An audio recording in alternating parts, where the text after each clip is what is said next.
Hey guys, this is P Tiger and welcome back to my channel. और आज मैं आप लोग के लिए एक बहुत ही ज़्यादा स्पेशल चीज़ को ट्राई करने के लिए जा रहा हूँ अपने इस चैनल के ऊपर। तो आप सोच रहे होंगे कि डेविल रेन की सारी सीरीज़ तो हमारी खत्म हो चुकी है, तो मैं ये क्या अपलोड कर रहा हूँ। तो बेसिकली अब मेरे पास एक नया आइडिया है कि जिस तरीके से हमारे पास ये हमारी रिसेंट सीरीज़ जो खत्म हो चुकी है डेविल्स रेन की, जो कि मेरी नज़र में एक बहुत ही ज़्यादा ज़बरदस्त और उम्दा किस्म की सीरीज़ थी, जिसके लिए आप लोगों ने हर महीने मेरे साथ इंतजार करा है हर एक इशू आने का, और उसके बाद मैं आपको एक्सप्लेन करके सुनाया करता था। लेकिन मैंने सोचा कि अब जैसा कि सारे के सारे इश्यूज इसके रिलीज हो चुके हैं, तो क्यों ना हम इसको एक मूवी स्टाइल के अंदर सारे के सारे इश्यूज को मैं आपके साथ मिला के शेयर करूं, जिसके अंदर बिना किसी इंटरप्शन के आप एक पूरी की पूरी कंप्लीट इवेंट को एक साथ एंजॉय कर सकें। और मैंने इन सारे के सारे इश्यूज को मिलाया, तो तब जाके मैंने देखा कि तकरीबन ये 2 घंटे के एपिसोड्स बन रहे हैं। तो एक तरह से देखा जाए तो ये कुछ बहुत सी मूवीज़ से भी ज़्यादा लंबा हमारे पास एक पूरी की पूरी स्टोरी बन चुकी है। तो मैंने ये आप लोग के लिए बनाया है ताकि आप लोग इसको बिना इंटरप्शन के एंजॉय कर सकें। और थोड़ा सा मैं आपको स्टोरी के बारे में बताना चाहूँगा, जो लोग हमारे चैनल पे फर्स्ट टाइम आ रहे हैं। ये स्टोरी बेसिकली मेनली जो है वो डेयरडेविल और किंगपिन के ऊपर फोकस करती है, लेकिन क्योंकि ये क्रॉसओवर इवेंट है तो उसके अंदर एवेंजर्स और फैंटास्टिक फोर का भी काफ़ी बड़ा रोल है। इसके अलावा डॉक्टर ऑक्टोवियस की ज़बरदस्त किस्म की स्टोरीज़ यहाँ पे मौजूद हैं, जिनको मैंने इस पूरी की पूरी सीरीज़ के अंदर शेयर तो नहीं किया, लेकिन उनको टाइन के तौर में मैंने अलग से चैनल पे शेयर ज़रूर किया था। तो अगर आप ऑक्टोपस वाली स्टोरी के अंदर इंटरेस्टेड हैं तो आप मेरी डेविल्स रेन की दूसरी वाली प्लेलिस्ट को ज़रूर चेकआउट कीजिएगा, जहाँ पे आपको ये पूरी की पूरी स्टोरी एक क्रोनोलॉजिकल ऑर्डर में मिल जाएगी टाइन्स के साथ। लेकिन इस पूरी की पूरी वीडियो के अंदर आपको डेविल्स रेन के 6 के 6 एपिसोड्स एक साथ देखने को मिलने वाले हैं। सो गाइस, इस वीडियो को स्टार्ट करने से पहले मेरी एक ही रिक्वेस्ट है कि अगर आप चैनल पे फर्स्ट टाइम आ रहे हो और अभी तक आपने चैनल को सब्सक्राइब नहीं किया है, तो प्लीज़ मेरे चैनल को सब्सक्राइब करना बिल्कुल भी मत भूलिएगा, ताकि आप इस तरह की ऑसम वीडियोस मेरे चैनल के ऊपर एंजॉय कर सकें। और आप कमेंट डाउन करके ज़रूर बताइएगा कि ये आइडिया कैसा है। अगर आपको ये आइडिया पसंद आया है तो मैं इस तरह और भी जो दूसरी सीरीज़ हम कंप्लीट कर चुके हैं उनको एक साथ कंपाइल करके आप लोग के साथ शेयर करूँगा, ताकि आप बिना इंटरप्शन के एक पूरी स्टोरी को एक साथ एंजॉय कर सकें। तो चलिए इसी के साथ अपनी इस वीडियो को स्टार्ट करते हैं। हमारी कहानी की शुरुआत बेसिकली 2 हफ्ते पहले होती है मेडिटेरियन सी के अंदर, जहां हम देखते हैं कि एक जबरदस्त किस्म की यॉच है, जिसके अंदर 2 बहन भाई आपस में बैठ के यहाँ पे अपना अच्छा टाइम स्पेंड कर रहे हैं। लेकिन इतनी देर में उसकी सेक्रेटरी आके कहती है कि पॉलिटिकल फ्यूचर ग्रुप्स वाले जो हैं आपको 6 बजे की मीटिंग के लिए बुला रहे हैं। तो वहीं से वो कहती है कि वेरी वेल सिल्विया, हम लोग वहां पे कुछ देर में पहुंच जाएंगे। मेरे ख्याल से वो लोग आज हमें यहाँ पे बात करने के लिए बुला रहे हैं कि न्यूयॉर्क के अंदर जो इलेक्शंस होने वाले मेरे भाई। तो वहीं से उसका भाई बोलता है कि हाँ, मेरे ख्याल से दूसरी बातों के साथ ये बात भी जरूर की जाएगी। तुम्हें क्या लगता है आना, हमें क्या करना चाहिए? हमने मिस्टर फिश को जो है वहाँ का मेयर बनाया था ताकि वो इंटरेस्टिंग चीजें कर सकें और हमारी जिंदगी के अंदर थोड़ी इंजॉयमेंट ला सकें, और उन्होंने बिल्कुल ऐसा ही करा है। लेकिन हम इस बात को नहीं भूल सकते कि उन्होंने हेल किचन के अंदर उधम मचा के रखी हुई है और एक हमारे दोस्त को भी मर्डर कर दिया है।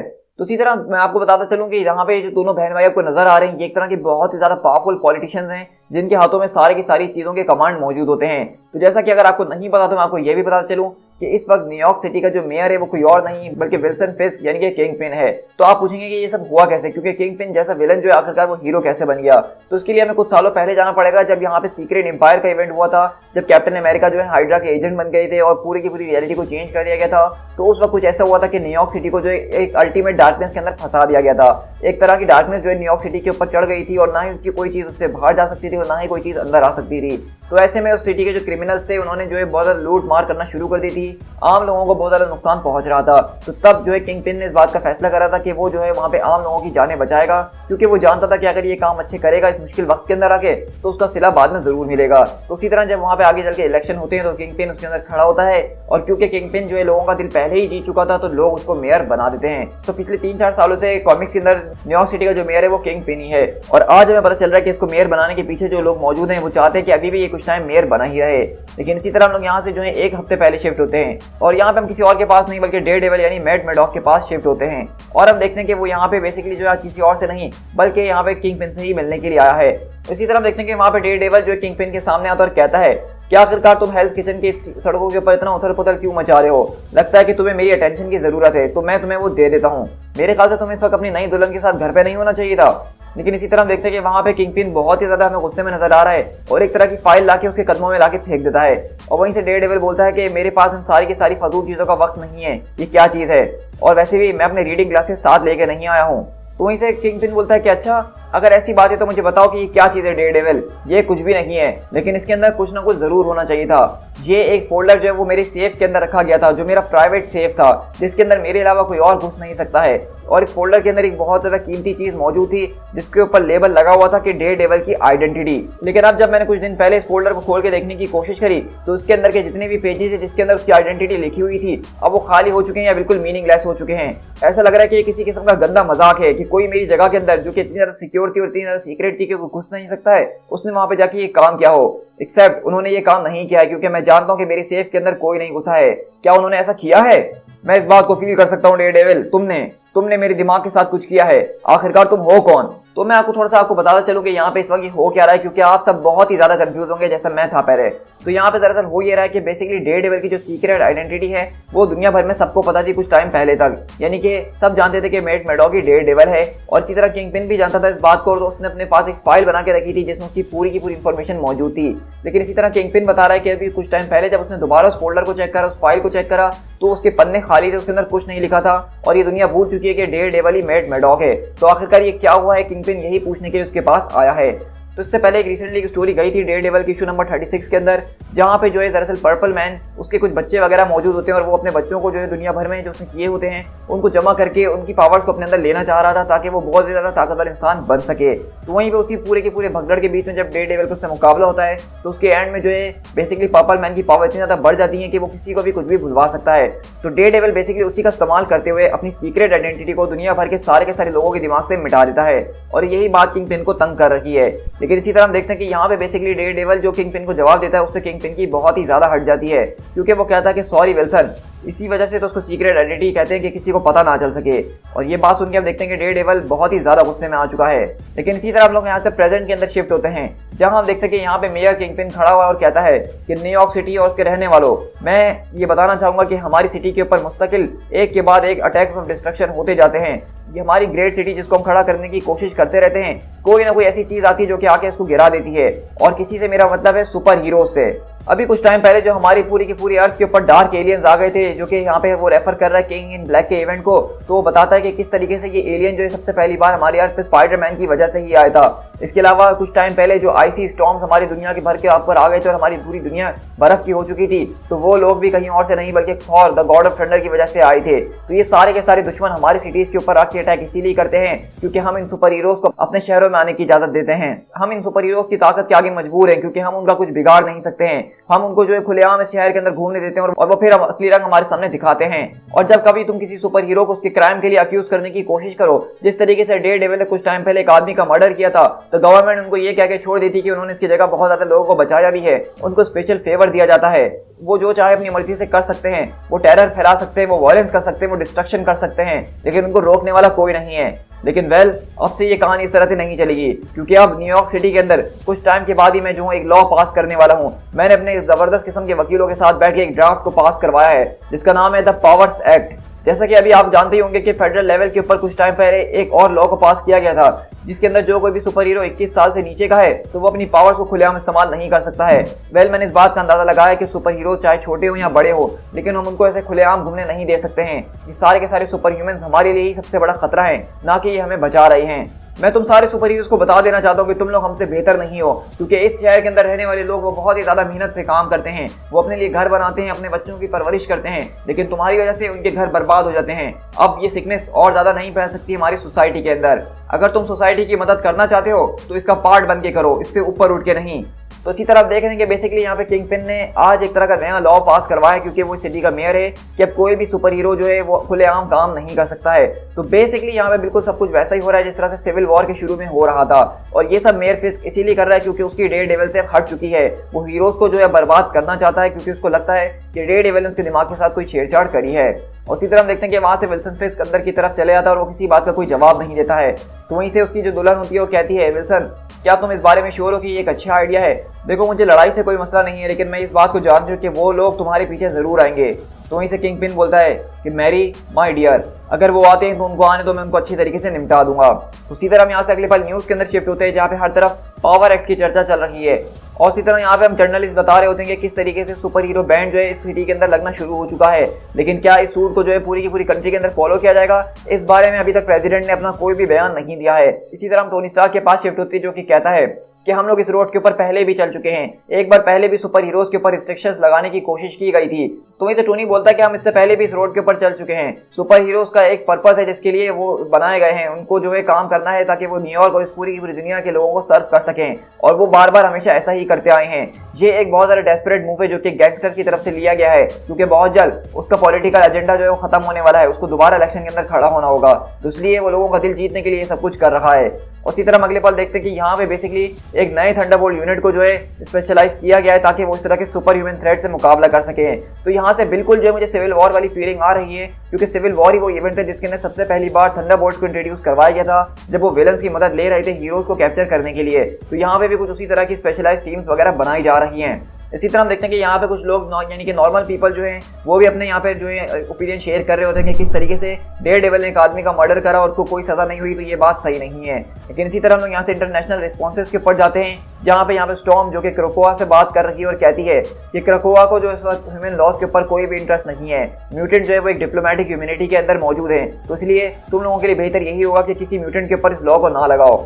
लेकिन इसी तरह न्यूज़ में बताया जा रहा था कि जैसे ही फर्स्ट वेव ऑफ अरेस्ट शुरू की गई तो जो लोग यहाँ पे रेजिस्ट कर रहे थे इनके बीच एक जबरदस्त किस्म की भगदड़ शुरू हो गई। और इस तरफ देखते हैं कि यहाँ पे सबसे पहले मून नाइट को अरेस्ट किया जा रहा होता है, और मून नाइट जैसा कि मून नाइट ही है तो वो यहाँ पे रेजिस्ट करता ही है और सारी की सारी थंडरबोल्ट की टीम की बहुत बुरी तरीके से हालत बिगाड़ देता है। इसी तरफ देखते हैं कि जब मून नाइट यहाँ पे सारे के सारे एजेंट्स को निपटा देता है तो अगले पल वहीं से आवाज आती है, Moon Knight AKA Marc Spector AKA a bunch of freaking names, तुम्हें जो है अब अरेस्ट किया जाता है। और इसी तरह हम देखते हैं कि यहाँ पे थंडरबोल्ट की स्पेशलाइज टीम आती है जिसके अंदर सुपर हीरोज और विलन्स को मिला के एक टीम बनाई गई है। और अगर आप इस टीम के ऊपर गौर करें तो हम देख सकते हैं कि यहाँ पे इसको लीड कोई और नहीं बल्कि US एजेंट कर रहा है। इसके साथ यहाँ पे राइनो मौजूद है, इसके अलावा यहाँ पे स्क्रीम जो कि एक सिम्बियोट है, और इसके अलावा अगर आप यहाँ पे इलेक्ट्रो को देखें तो ये इलेक्ट्रो मैक्सवेल नहीं है बल्कि एक ये नई फीमेल इलेक्ट्रो है। उसी तरह हम देख रहे हैं कि यहाँ पे थंडरबोल्ट्स की टीम जोरों शोरों से चल रही है मून नाइट को पकड़ने के लिए। और मून नाइट कहता है अगर तुम लोग मुझे पकड़ना चाहते हो तो आओ और मुझे पकड़ के दिखाओ। और इसी तरह मून नाइट इन सबसे यहाँ पे अकेला मुकाबला करना शुरू करता है। इसी तरह हम लोग यहाँ से अगले पर शिफ्ट होते हैं माइल्स मोरालेस के पास। तो अगर आपको नहीं पता तो अब माइल्स मोरालेस का कॉस्ट्यूम अभी कुछ टाइम पहले कॉमिक्स के अंदर चेंज किया गया है और सच में ये काफी ज्यादा कूल नजर आ रहा है। और अब देखते हैं कि बेसिकली वो यहाँ पे अपनी पावर्स का इस्तेमाल करते हुए एक जलती हुई बिल्डिंग में से एक बच्ची को बचाता है। लेकिन इसी तरह देखते हैं कि जब वो माइल्स को यहाँ पे पावर्स को इस्तेमाल करते हुए देखते हैं तो यहाँ पे थंडरबोल्ट्स की टीम आ जाती है उसको अरेस्ट करने के लिए। लेकिन वहीं से वो फायरमैन कहते हैं कि मेरे ख्याल से बेटे तुम्हें यहाँ से फौरन निकल जाना चाहिए। तो माइल्स बोलता है कि जरा एक मिनट यार मुझे सांस तो लेने दो। लेकिन इतनी देर में हम देखते हैं कि वो थंडरबोल्ट एजेंट्स वहाँ पे आके उसको शॉक देना शुरू करते हैं। लेकिन इतनी ही देर में हम देखते हैं कि इसी बिल्डिंग से कैप्टन अमेरिका भी किसी को बचाते हुए निकलते हैं और कहते हैं कि step aside from that young man, मैं अभी के अभी तुम्हें ऑर्डर देता हूँ कि उस यंग मैन से फौरन पीछे हट जाओ। तो वहीं से एक एजेंट आता और कहता है कि आपको भी अंडर अरेस्ट किया जाता है कैप्टन, क्योंकि एक्ट के मुताबिक आप भी अपनी पावर का इस्तेमाल कर रहे हैं जो कि आपको नहीं करना चाहिए। तो वहीं से कैप्टन अमेरिका बोलते हैं कि देखो मैं इस वक्त जानता हूँ कि तुम लोग सिर्फ एक जॉब कर रहे हो, लेकिन हम भी यहाँ पे सिर्फ लोगों की जान बचाने की कोशिश कर रहे हैं। लेकिन वो लोग एक नहीं सुन रहे होते और माइल्स मोरालेस को हथकड़ी लगा चुके होते हैं और कैप्टन को भी हथकड़ी लगाना चाह रहे हैं। लेकिन वहीं से वो बोलता है कि वो एक क्रिमिनल है और हमारी नजर में आप भी सिर्फ एक क्रिमिनल ही हैं। तो वहीं से कैप्टन अमेरिका बोलते हैं कि अगर मुझे तुम्हारे लॉस को तोड़ना पड़ेगा किसी की जान बचाने के लिए तो इस बात को याद रखना कि मैं हमेशा हर एक बार उस लॉ को तोड़ूंगा। तो इसी तरह कैप्टन अमेरिका उनको समझाने की कोशिश कर रहे होते कि हम यहाँ पे सिर्फ जाने बचा रहे थे, हम अपनी पावर्स का इस्तेमाल भी नहीं कर रहे थे, हम तो बस लोगों को वहां से बाहर निकाल रहे थे। लेकिन वहीं पे वो जो एक एजेंट होता है वो माइल्स का जो है मार्क्स उतारने लग जाता है। तो माइल्स बोलता है कि नहीं नहीं मेरी फैमिली वो खतरे में पड़ जाएगी, तुम ऐसा नहीं कर सकते हो। और अगले पल ये देखते हुए हम देखते हैं कि कैप्टन अमेरिका अगले पल अपनी शील्ड को वहां पे स्विंग करते हुए उन सारे के सारे एजेंट के सर के ऊपर मारते हैं और कहते हैं स्पाइडरमैन क्या तुम इसके लिए तैयार हो। तो वहीं से माइल्स बोलता है कि ये जो हथकड़ी उन्होंने लगाई है ये मेरी पावर्स को ब्लॉक कर रखी हैं। तो वहीं से आवाज आती है कि वेल ये तो बहुत ही अच्छी बात है कि हम यहाँ पे पहुंच चुके हैं इवेंट को ऑर्ड करने के लिए। और इसी तरह हम देखते हैं कि यहाँ पे कोई और नहीं बल्कि पीटर पार्कर के स्पाइडरमैन, डेयरडेविल और इलेक्ट्रा की एंट्री होती है जो कि इस वक्त आपको डेयरडेविल जैसे ही कॉस्ट्यूम के अंदर नजर आ रही है। तो उसी तरह कैप्टन बोलते हैं कि हमारे पास कंपनी है और लोग आ रहे हैं। तो डेयरडेविल बोलता है कि हाँ मैं सुन सकता हूँ, स्ट्रीट लेवल के ऊपर और भी लोग आ रहे हैं। तो इलेक्ट्रा बोलती है कि हमें रिट्रीट करने की जरूरत है।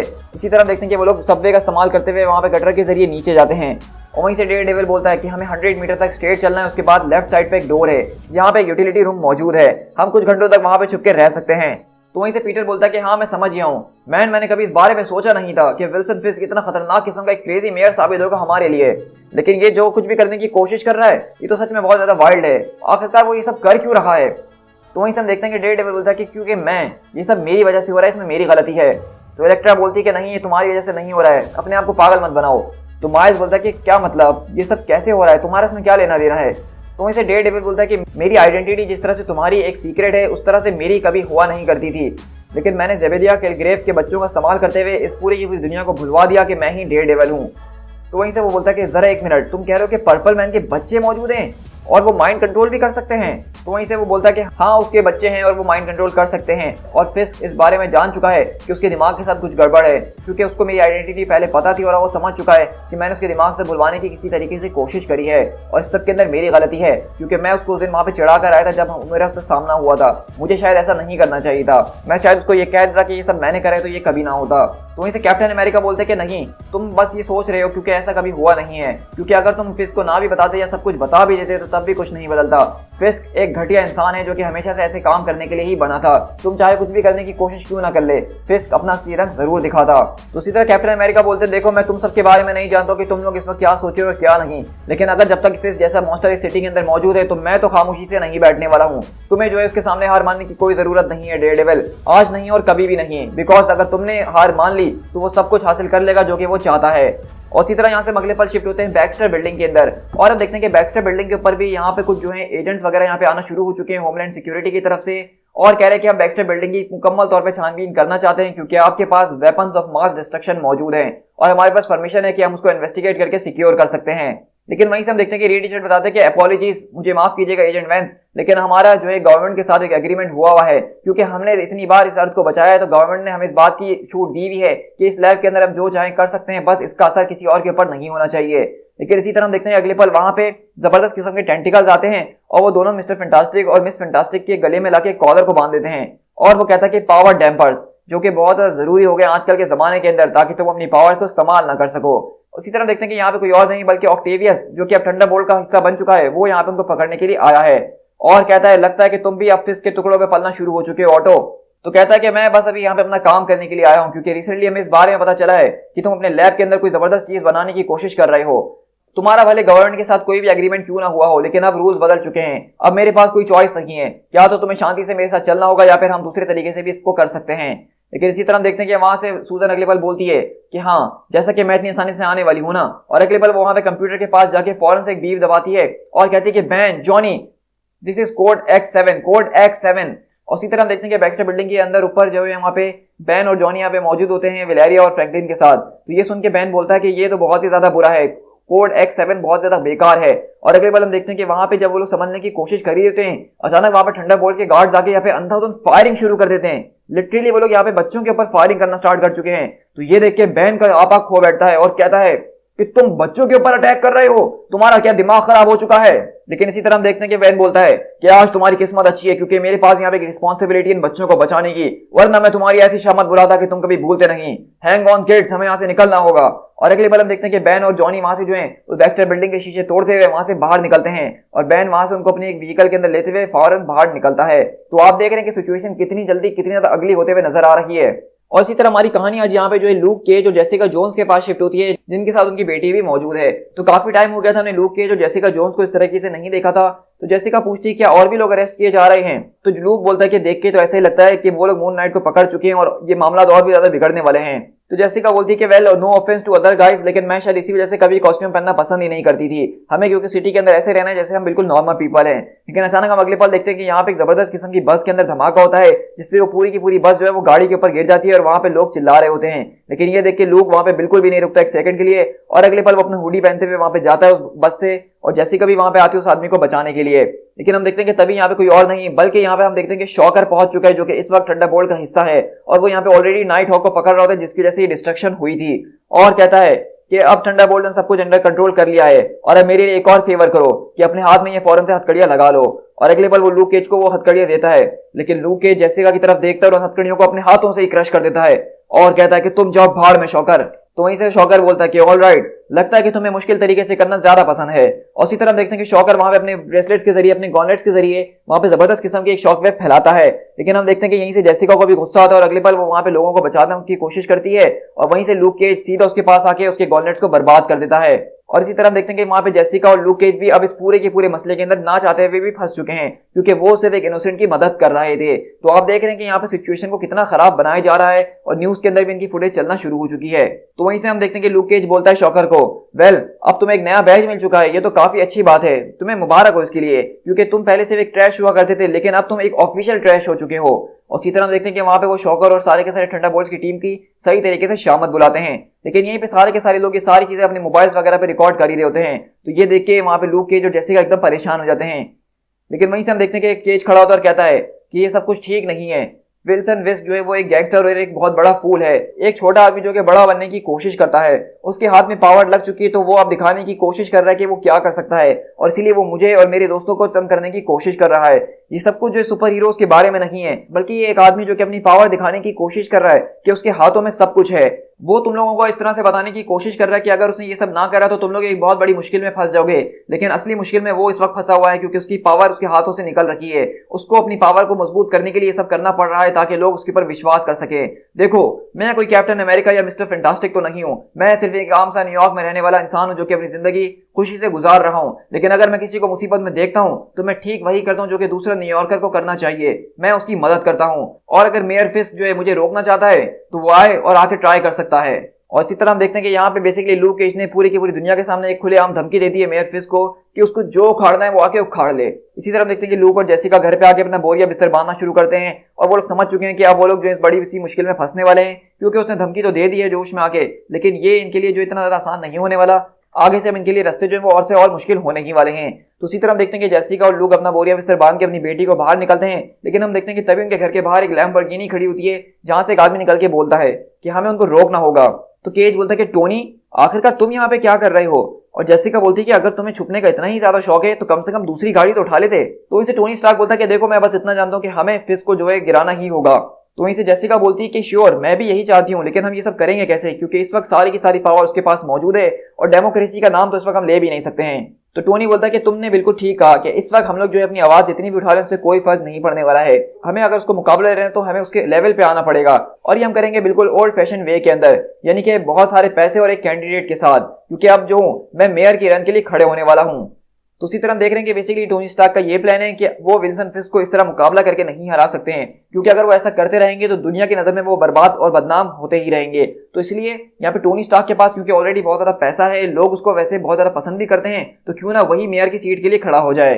लेकिन इसी तरह हम लोग यहाँ से डॉक्टर ऑक्टोपस के पास शिफ्ट होते हैं जो कि कहता है कि ये बहुत ज्यादा परफेक्ट है, मिस्टर रिचर्ड के लैब के अंदर हर एक वो चीज मौजूद है जिसकी हमें उम्मीद थी मिस्टर फिस्क। तो वहीं से किंगपिन बोलता है कि मैं इस बात से काफी खुश हूँ ऑटो कि तुमने अपना सौदा वैसे ही रखा जिस तरह से तुमने मुझसे कहा था, लेकिन अब मैं चाहता हूँ कि जो कुछ भी तुम्हें मिला है तुम उसका इस्तेमाल करते हुए मुझे असिस्ट करो मेरे इस काम के अंदर। क्या पैकेज तुम्हारे पास पहुंच चुका है?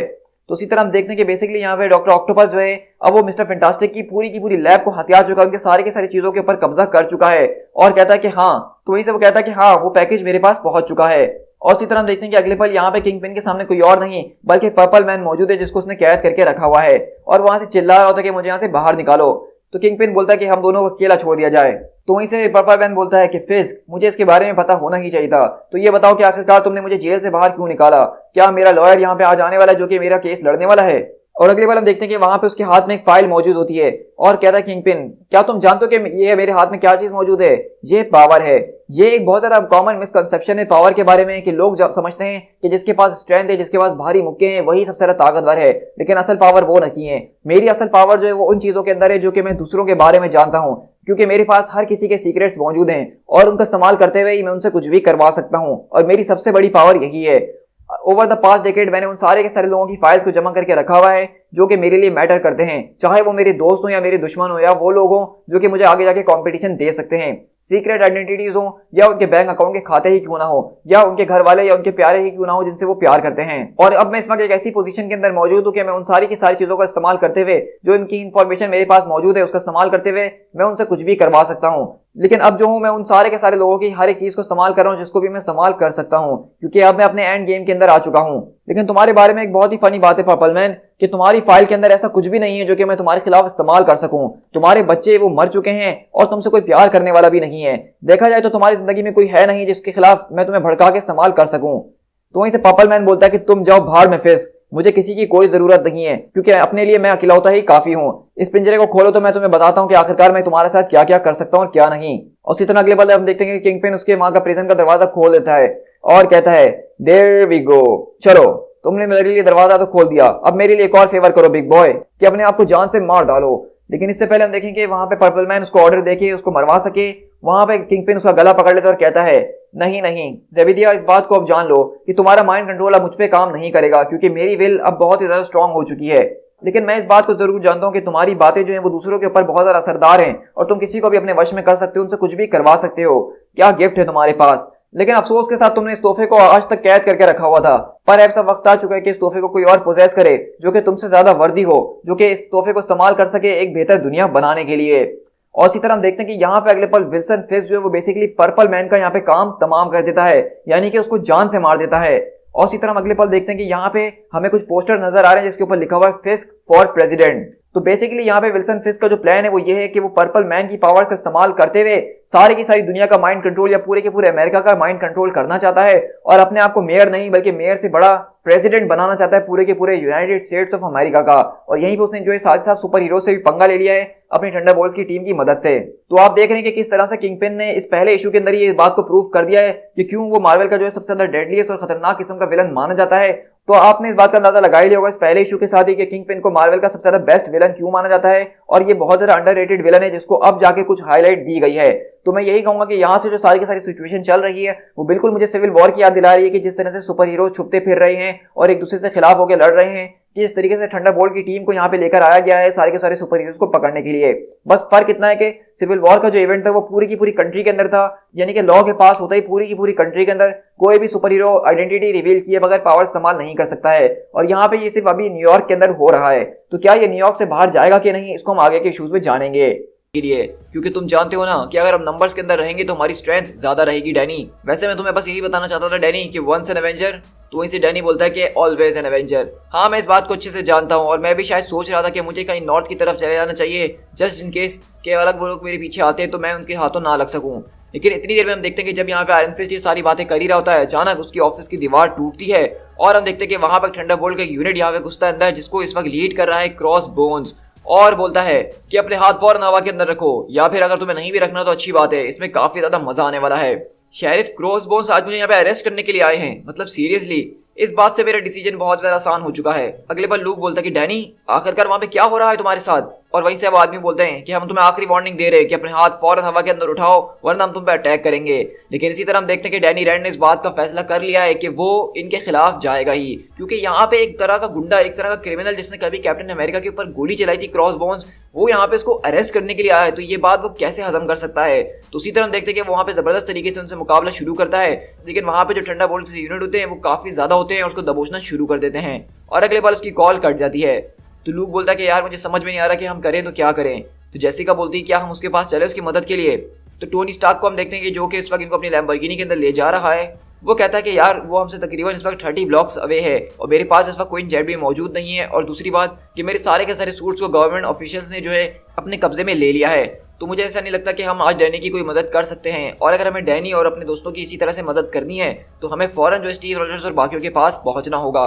लेकिन इसी तरह हम अगले पल यहाँ से किंगपिन के ऑफिस के अंदर शिफ्ट होते हैं, जहाँ पे हम देखते हैं कि वो बैठ के अपना यहाँ पे काम वगैरह कर ही रहा होता है, लेकिन इतनी देर में हम देखते हैं कि वहाँ पे उसको किसी की आहट महसूस होती है, और कहता है कि ऑफ कोर्स मैंने इतना ज़्यादा पैसा खर्च कर दिया सिक्योरिटी के ऊपर, लेकिन तुम जैसों के लिए सिक्योरिटी कभी काम ही नहीं करती है, तुम जैसों से मेरा मतलब निंजास है। क्या मैंने ठीक कहा इलेक्ट्रा? वो तुम ही हो ना जो कि इस वक्त नई डेयरडेविल बन के घूम रही हो। तो इसी तरह हम देखते हैं कि बेसिकली इलेक्ट्रा यहाँ पे आई होती है और कहती है कि मैं तुम्हें बस ये बता देना चाहती हूँ कि तुम इस वक्त कहाँ खड़े हो फिस्क, तुम एक बहुत ज़्यादा डेस्परेट प्ले चल रहे हो, तुम्हें ऐसा लगता है कि तुम्हारे पास पावर ऑफ गॉड लग चुकी है तुम्हारे हाथों के अंदर, लेकिन ऐसा कुछ भी नहीं है। तो इसे किंगपिन बोलता है कि अगर उन्होंने मेयर के ऊपर अटैक करने की कोशिश करी तो वो मेरी असली ट्रू पावर होगी, तब मैं लोगों को बताऊंगा कि मैं कौन हूँ। मैं चाह रहा हूँ कि वो लोग मेरे ऊपर आके अटैक करें ताकि वो दुनिया की नज़र में बदनाम हो। मैं सच कहूँ तो तुम लोगों से थक चुका हूँ, तुम रिडिकुलस कॉस्ट्यूम वालों से। तुम लोग एक तरह की फ्रीक जिंदगी गुजार रहे थे और एक दिन तुम्हें फ्रीकिश पावर मिल गई, तो अब तुम्हारा जो दिल चाहता है वो तुम करोगे। बस अब बहुत हो चुका है, अब ऐसा नहीं होने वाला। लेकिन अगले पल हम देखते हैं कि माया वहां से अपना ब्लेड निकालती है। तो किंग बोलता है तो इसलिए तुम मेरे पास आई हो मुझसे मिलने के लिए, तुम तो एक किलर हो ना, तुम इन सब चीज़ों को सॉल्व कर सकती हो, एक्सेप्ट कि तुम अब ऐसा नहीं करने वाली हो। क्या मैंने ठीक कहा? क्योंकि जहां तक मैंने सुना है कि अब तुम किसी की जान नहीं लेती और इसी वजह से तुम डेयरडेविल का मेंटल लेने के काबिल बनी हो कि तुम्हें किसी को मारना नहीं होगा। हाउएवर अगर मेरी बात की जाए तो मैं इसका ऑपोजिट हूँ। मैंने कोई कसम या मैंने कोई वादा नहीं किया है, बल्कि मैं अपनी उन पावर्स को अनलीश कर रहा हूँ जो कि पिछले कहीं डेकेड से मैंने जमा करके रखी हुई थी। और मेरी पावर है इन्फॉर्मेशन, मेरे दोस्तों की, मेरे दुश्मनों की, उनकी वीकनेसेस, उनकी डेलाइंसेस। और इसी तरह हम देखते हैं कि अगले पल हमें दिखाया जा रहा होता है कि यहाँ पे उसके हाथ में एक तरह की केन मौजूद है, लेकिन उस केन के अंदर जो क्रिस्टल लगा है उसके अंदर एक उंगली मौजूद है। और इसी तरह हम देखते हैं कि वहाँ से बेसिकली डेयर डेविल उसको बताना शुरू करता है कि किस तरीके से उसने उसकी फाइल को भी पढ़ा है और वो इस बात को जानता है कि किस तरीके से उसने मैट मैडॉक को एक बहुत सालों पहले जो है एक तरह का जो है उसको धोखा दिया था। तो बेसिकली एक तरह का उसका सीक्रेट उसने रिवील कर दिया किंगपिन ने, जिसको उसके बारे में पता है। लेकिन अगले बार हम देखते हैं कि ये सुनते ही इलेक्ट्रा फौरन परेशान होती है और कहती है कि वो इस बारे में जानता है। आखिरकार इसको ये बात पता कैसे चली कि मैंने मैथ्यू के साथ जो है बेट्रे किया था। लेकिन इस तरह हम देखते हैं कि मैरी यहाँ पे आती है थंडरबोल्ट की यूनिट के साथ चिल्लाते हुए कि फौरन पहुंचो, हमारे मेयर को जान से मारने के लिए आई है। लेकिन वो बोलता है कि इट्स ओके मैरी, परेशान होने की कोई ज़रूरत नहीं है, मैंने उसको यहाँ से जाने के लिए कह दिया है। और इसी तरह हम देखते हैं कि अगले पल यहाँ पे इलेक्ट्रा जो है वो बेसिकली अपने आप की यहाँ पे एक डिस्ट्रैक्शन पैदा करते हुए उसकी बिल्डिंग से फौरन बाहर निकलती है और कहती है कि मुझे यहाँ से निकलना होगा, क्योंकि अगर मैथ्यू को इस बारे में पता चल गया तो मैं सब कुछ खो दूंगी जो कि मेरे पास मौजूद है। तो उसी तरह हम देखते हैं कि यहाँ पे बेसिकली किंगपिन ने अपनी उसी पावर का इस्तेमाल करा जिसके बारे में हमने पिछले एपिसोड में बहुत ही ज़्यादा सुना था, यानी कि लोगों की इन्फॉर्मेशन रखना, उनकी वीकनेसेस रखना, और उसी के जरिए उसने इलेक्ट्रा को यहाँ से उल्टे पैर भगवा दिया। तो उसी तरह हम लोग यहाँ से एवेंजर्स के पास शिफ्ट होते हैं जो कि यहाँ अपने एवेंजर्स मैंशन के ऊपर आए हुए हैं। और माइल्स बोलता है कि मुझे लगा था कि एवेंजर्स मैंशन अब डिसकमीशन्ड हो गया है। तो वहीं से वो बताते हैं स्टीव रॉजर्स, ये जगह जो है अब पब्लिक स्पेस बना दी गई है, लेकिन इसका सब बेसमेंट लेवल जो है उसको सीक्रेटली अभी भी हमने एक्टिव रखा हुआ है। तो माइल्स बोलता है कि चलो मैं समझ गया तुम्हारी बात, तो क्या अब हम यहाँ पे खड़े होकर स्पाइडी प्राइम का इंतजार करेंगे या फिर हम अंदर बढ़ें? तो टोनी बोलता है कि यार वो तुम्हारा स्पाइडर दूसरा वाला हमेशा ही लेट होता है, मेरे ख्याल से हमें फौरन अंदर घुसना चाहिए इससे पहले कि कुछ लगता है कि गड़बड़ हो गई। और उसी तरह हम देखते हैं कि अगले पल वहाँ पे कुछ बच्चे दूर से बैठे हुए टोनी स्टार्क को पहचान लेते हैं और उसकी वीडियोस वगैरह रिकॉर्ड कर लेते हैं। तो टोनी उनके पास आता और कहता है कि ठीक है बच्चों, तुमने मुझे पकड़ लिया, मैं जानता हूँ कि तुम लोगों के लिए काफी ज़्यादा एक्साइटिंग होगा, लेकिन मेरी बात जरा सुनने की कोशिश करो। इस वक्त हम लोग जो है थोड़ा सा छुप के रहने की कोशिश कर रहे हो कि ये एक तरह का एवेंजर्स का ऑफिशियल बिजनेस है, तो मैं चाहता हूँ कि इसलिए इसमें तुम हमारा थोड़ा सा साथ दो। मैं इस वक्त तुम तीनों बच्चों को $1,000 फौरन तुम्हारे बैंक अकाउंट के अंदर ट्रांसफर कर दूंगा अगर तुम इस वीडियो को डिलीट कर देते हो। तो बताओ कि कैसा साउंड करता है? तो वहीं से वो बच्चा बोलता है कि मुझे तो लगता है कि तुम्हारी बात बिल्कुल बेकार है, क्योंकि अगर हमने इस वीडियो को कहीं पे सेल कर दिया तो हमारे पास इससे ज्यादा पैसे आ जाएंगे। लगता है कि टिन मैन के बारे में उन्होंने जितना कहा तो उसकी पॉकेट्स उतनी ज्यादा भी डीप नहीं है। तो वहीं से टोनी स्टार्क बोलता है कि अच्छा अगर ऐसी बात है तो फिर मैं तुम्हें देता हूँ। लेकिन इसी तरह वहाँ पे लूक आता है उसकी बात काटते हुए और कहता है मेरे ख्याल से तुम लोगों के लिए यही बेहतर होगा बच्चों के तुम इस वीडियो को डिलीट कर दो। और अगले बार हम देखते हैं कि लूक केज को देख के बच्चों के अंदर थोड़ा सा डर पैदा हो जाता है, क्योंकि लूक की बेसिकली यहाँ पे बहुत ज़्यादा इज्जत की जाती है न्यूयॉर्क सिटी के अंदर, क्योंकि वो कभी भी मास्क वगैरह पहन के नहीं घूमता, उसको हर कोई जानता है। और वो बताता है लोग उनको बच्चों को समझाने की कोशिश करता है कि किस तरीके से इनका डेंजर जो है वो एक ही है, और अगर इस सिटी के अंदर कोई भी प्रॉब्लम आएगी तो यही लोग उनको बचाने के लिए आने वाले हैं। तो इसलिए वो बच्चे उसकी बात सुन के फौरन से वीडियो डिलीट कर देते हैं। लेकिन इसी तरह हम देखते हैं कि यहाँ पे दूर झाड़ियों में खड़ी हुई कहीं पे हमें एक बच्ची नजर आती है जिसका कलर बिल्कुल पर्पल हो रहा है। तो ये हो सकता है कि पर्पल मैन की कोई बेटी है। इसी तरह हम लोग यहाँ पे डेली ब्यूगल के अंदर शिफ्ट होते हैं जहाँ पे एक तरह का हंगामा मच रहा होता है और हम यहाँ से बेसिकली अपने स्पाइडरमैन के पास शिफ्ट होते हैं। अब मैं आपको थोड़ा सा बताना चाहूंगा कि लास्ट एपिसोड में मुझसे थोड़ी सी गलती हो गई थी। ये स्पाइडरमैन दरअसल पीटर पार्कर नहीं बल्कि ये उसका क्लोन जो है बेसिकली बेन राइली इस वक्त जो है वो स्पाइडरमैन का मेंटल लेके घूम रहा है। और इस तरह हम देखते हैं कि वहाँ पे वो बताता है कि ये जगह वो है जहाँ पे पीटर काम किया करता था, यानी कि वो जो कोई भी लोग हैं वो लोग पीटर का पीछा करते हुए आए हैं, तो इसलिए वो मुझे एक्सेप्ट कर ही रहे होंगे। अब मैं पीटर पार्कर हूँ या बेन राइली हूँ, इससे कोई फर्क नहीं पड़ता है। फर्क इस बात से पड़ता है कि लोग इस वक्त खतरे के अंदर मौजूद हैं और स्पाइडरमैन को उनको बचाने के लिए जाना होगा। इस तरह देखते हैं कि डेली ब्यूगल के अंदर कुछ लोग जो है वहाँ पे थंडरबोल्ट के वो लोगों के से पूछताछ वगैरह कर ही रहे होते हैं और उनसे पकड़ने की कोशिश कर रहे होते हैं। लेकिन इतनी देर में वो आदमी बोलता है कि तुम तो बड़ी आसानी से यहाँ पे बचने की कोशिश कर रहे हो मिस्टर रॉबर्टसन, मुझे नहीं लगता कि इसके अंदर तुम्हारी ये सारी की सारी चालबाजियां और बातें काम आने वाली हैं। लेकिन वहीं से हम देखते हैं कि पीछे से आवाज आती है कि अगर तुम क्लासिक हीरोज की बात कर ही रहे हो तो तुमने कुछ देर पहले एक ऑर्डर किया था और उसकी पॉलिसी ये थी कि 30 मिनट में आए वरना फ्री। और इसी तरह हम देखते हैं कि बेसिकली वहाँ पे कोई और नहीं बल्कि टास्क मास्टर और विप्लैश मौजूद हैं जो कि यहाँ पे लोगों को हॉस्टेज बनाए हुए होते हैं। तो वहीं से टास्क मास्टर कहता है चलो चलो चलो भाई, अब लगता है कि पार्टी स्टार्ट करने का टाइम आ गया है। देखो इस बात को याद रखना स्पाइडी कि हमारे बीच कुछ भी पर्सनल नहीं है, बस मुझे उस आदमी ने हायर करा जिसके पास स्पाइडरमैन के ऊपर एक फाइल है लेकिन वो इनकम्प्लीट है और उसको इस बात से बहुत ही ज्यादा नफरत है। तो इसलिए अब मेरा काम ये कि मुझे पता लगाना है कि असल में स्पाइडरमैन सच में है कौन, और उसने मुझे ये सब पता करने के लिए कुछ छोटे मोटे खिलौने भी दिए हैं। उस फाइल के अंदर मुझे बताया कुछ इस तरीके से जाता है कि जो कोई भी इंसान स्पाइडरमैन उस मास्क के पीछे है वो प्रोबेबली यहीं पे काम करता है। मैंने इस बात का अंदाजा लगा ही था कि अगर हम डेली ब्यूगल पे आके इन लोगों को पकड़ने की कोशिश करेंगे तो शायद स्पाइडरमैन सामने आ ही जाएगा, और लगता है कि वो सामने आ चुका है। तो मेरे ख्याल से अब बातें बहुत हो चुकी है और पुराने तरीके इस्तेमाल करना शुरू कर देना चाहिए, और अब मैं बहुत जल्द पता लगा ही लूंगा कि इस बेकार से मास्क के पीछे कौन है। Let's go. इसी के बाद हम यहाँ से Myrmidon the prison of super powered criminals के एक जेल के अंदर शिफ्ट होते हैं जहाँ पे हम देखते हैं कि बेसिकली ये वो जेल है जहाँ पे इन सारे के सारे सुपर हीरोज को पकड़ के रखा जा रहा है। और इस तरह हम देखते हैं कि यहाँ पे मिस्टर फैंटास्टिक और सूजन स्टॉर्म बैठे हुए होते हैं। लेकिन अगर आप गौर करें तो बैकग्राउंड में यहाँ पे हमें एक आदमी जो है बिल्कुल वुल्वरीन जैसा लग रहा है अगर आप राइट साइड की तरफ गौर करें तो। खैर हम देखते हैं कि यहाँ पे मिस्टर फैंटास्टिक और सूजन स्टॉर्म अपनी बातें वगैरह कर रहे होते हैं क्या हमारा लॉयर वगैरह यहाँ पे नहीं आ सकता है?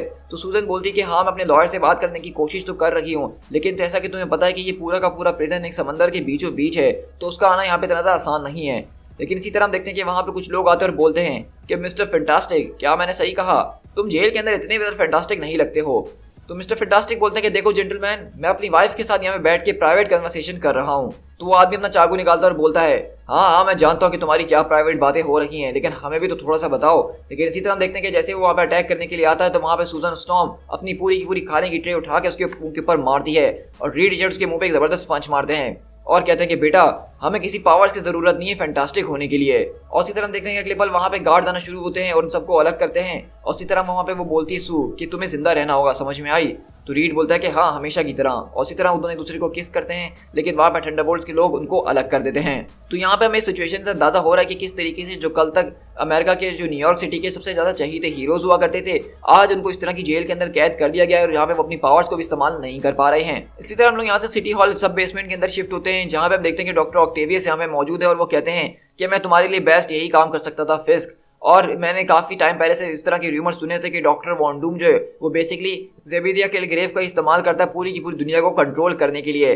लेकिन जो डिवाइस मैंने इस वक्त तुम्हारे लिए तैयार करी, इसके जरिए तुम सिर्फ न्यूयॉर्क के लोगों को ही कंट्रोल करने की कोशिश कर सकते हो। तुम सिर्फ न्यूयॉर्क के लोगों से ही अपनी बातें मनवा सकते हो, लेकिन ये बात याद रखना कि तुम उनको पूरी तरीके से कंट्रोल नहीं कर रहे होगे। उसी तरह हम देख रहे हैं कि बेसिकली उन्होंने यहाँ पे पर्पल मैन को एक बहुत ही बड़े से क्रिस्टल के अंदर कैद कर दिया है और उसकी पावर्स का इस्तेमाल करते हुए न्यूयॉर्क सिटी के लोगों को अपने वश में करना चाहते हैं। और अगर आप गौर करेंगे सीन के अंदर तो पर्पल मैन के हाथ के ऊपर एक पट्टी बंधी हुई है, जिससे हमें ये बात समझ में आ रही है कि विल्सन फिस्क का जो केन है उसके डायमंड के अंदर जो हमें फिंगर नजर आई थी वो किसी और की नहीं बल्कि पर्पल मैन की थी। और उसी वजह से वो जो है बेसिकली अपने पास उस छड़ी को रखा हुआ है ताकि उसके इर्द गिर्द जो भी लोग हैं वो उसकी पावर से जो है पर्पल मैन की तरह उसको लोगों को कंट्रोल कर सके।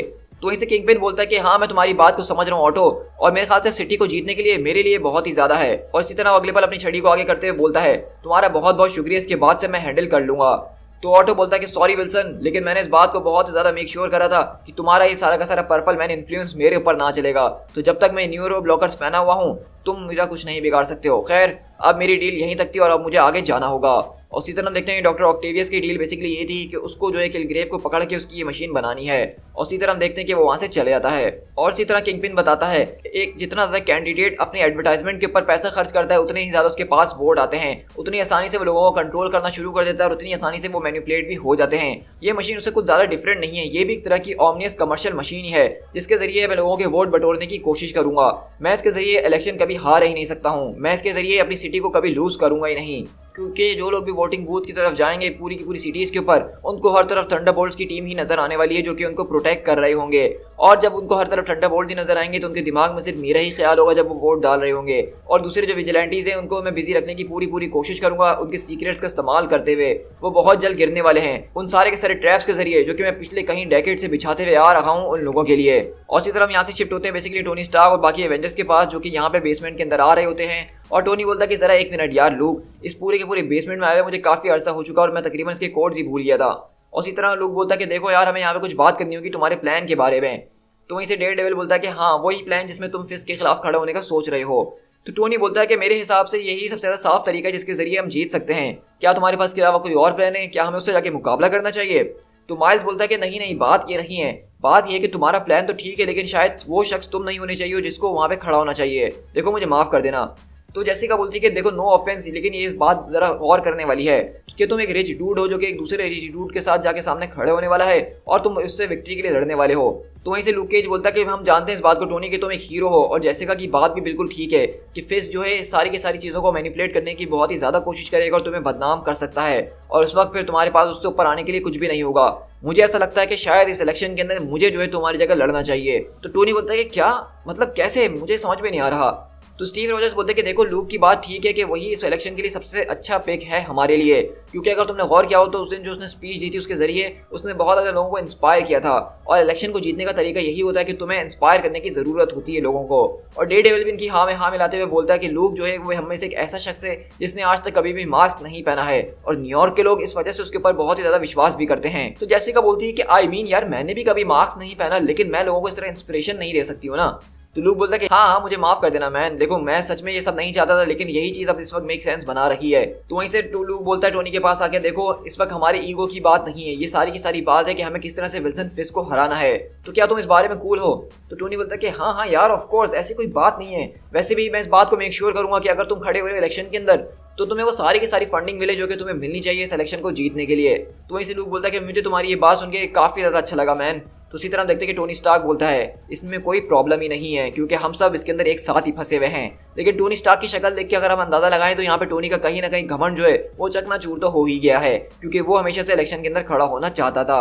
अब इसी तरह देखते हैं कि यहाँ पे स्पाइडरमैन बेसिकली टास्क मास्टर से जबरदस्त तरीके से मुकाबला कर ही रहा होता है और बताता है कि किस तरह से टास्क मास्टर उसको अपने आप से निकलने नहीं दे रहा है और उसको बेसिकली विप्लैश से सारे के सारे लोगों को फौरन छुड़वाना होगा, क्योंकि इस वक्त सबसे बड़ा खतरा उनके लिए वही है। तो हम देखते हैं कि स्पाइडी अपना बेसिकली वही पैतरा आजमाता है, यानी कि सुपर विलन को टीज करने का, और कहता है कि यार मैंने तो सोचा था विप्लैश कि तुम एक ए लिस्ट बन चुके हो, लेकिन तुम तो अभी भी सिर्फ एक फूल की तरह वहां पे खड़े होकर लोगों के ऊपर नजर रख रहे हो, जबकि सारा का सारा मजा तो यहाँ पे टास्क मास्टर उठा रहा है।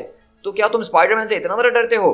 तो ये बात सुन के हम देखते हैं कि विप्लैश को गुस्सा आता है और वो कहता है कि मैं तुम्हें नहीं छोड़ूंगा कीड़े, मैं ए लिस्टर हूँ हमेशा से ही और मैं तुम्हारा काम आज तमाम करके रहूंगा।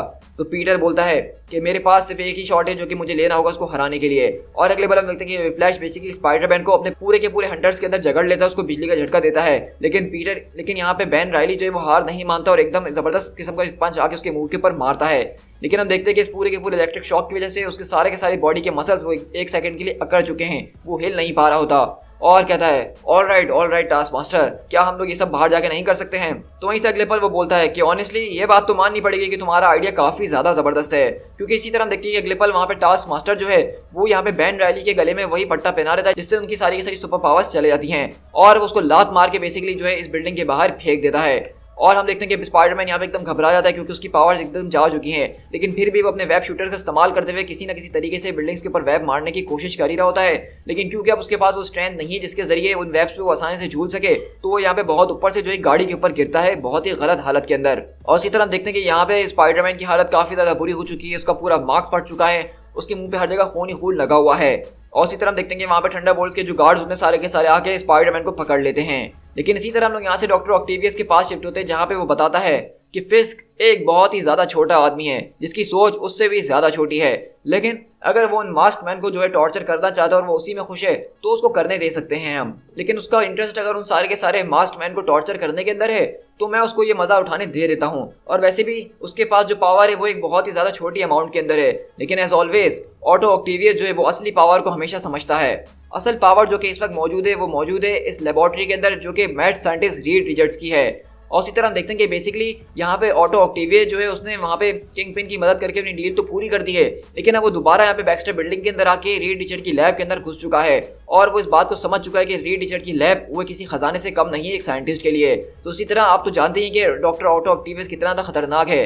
तो बोलता है कि इसकी लैब के अंदर बहुत ज़्यादा फैसिनेटिंग चीज़ें मौजूद हैं, बहुत ही ज़्यादा वाइल्ड इन्वेंशंस, जैसे कि ये इंटरडायमेंशनल गेट। तो इसलिए इस सिटी को कंट्रोल करने का जिम्मा मैं फिस्क को दे ही देता हूँ, क्योंकि मेरे प्लान जो हैं वो इस सिटी के नहीं बल्कि हमेशा की तरह सुपीरियर हैं। और इसी तरह हम देखते हैं कि बेसिकली यहाँ पे ऑटो ऑक्टेवियस एक इंटर डायमेंशनल गेट खोलता है रीड रिचर्ड की लैब के अंदर जाके, और हम देखते हैं कि वहाँ से खतरनाक किस्म के हमें कुछ मॉन्स्टर्स नजर आ रहे होते हैं, जिसमें हम देखते हैं कि यहाँ पे हमें हल्का एक ज़ॉम्बीफाइड अजीब और गरीब मॉन्स्टर सिस्टम का वर्जन नजर आ रहा है, जिसके यहाँ पे 2 नहीं 4 नहीं बल्कि 6 हाथ हमें नजर आ रहे हैं। इसके अलावा यहाँ पे हमें एक वुल्वरीन नजर आ रहा है और इस वुल्वरीन के भी हमें यहाँ पे पीछे से कुछ टेंटिकल्स नजर आ रहे हैं, यानी कि 6 हाथ। और इसी तरह हम यहाँ पे अगर एक गोस्ट राइडर को देखें तो इसके भी पीछे से कुछ अजीब और गरीब टेंटिकल्स निकले हुए हैं।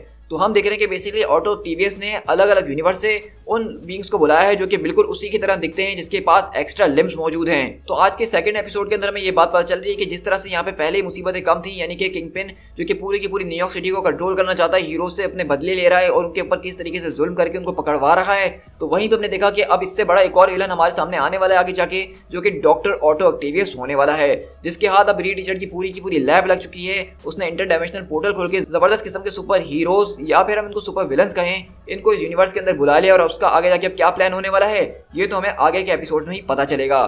तो हमारी कहानी की स्टार्ट बेसिकली स्पाइडरमैन के साथ होती है। तो ऑलरेडी जैसा कि मैं आपको पहले बता चुका हूं कि ये जो हमारे पास स्पाइडरमैन है ये दरअसल पीटर पार्कर नहीं बल्कि बेन राइली का है, और दरअसल ये पीटर का एक तरह का क्लोन आप समझ सकते हैं।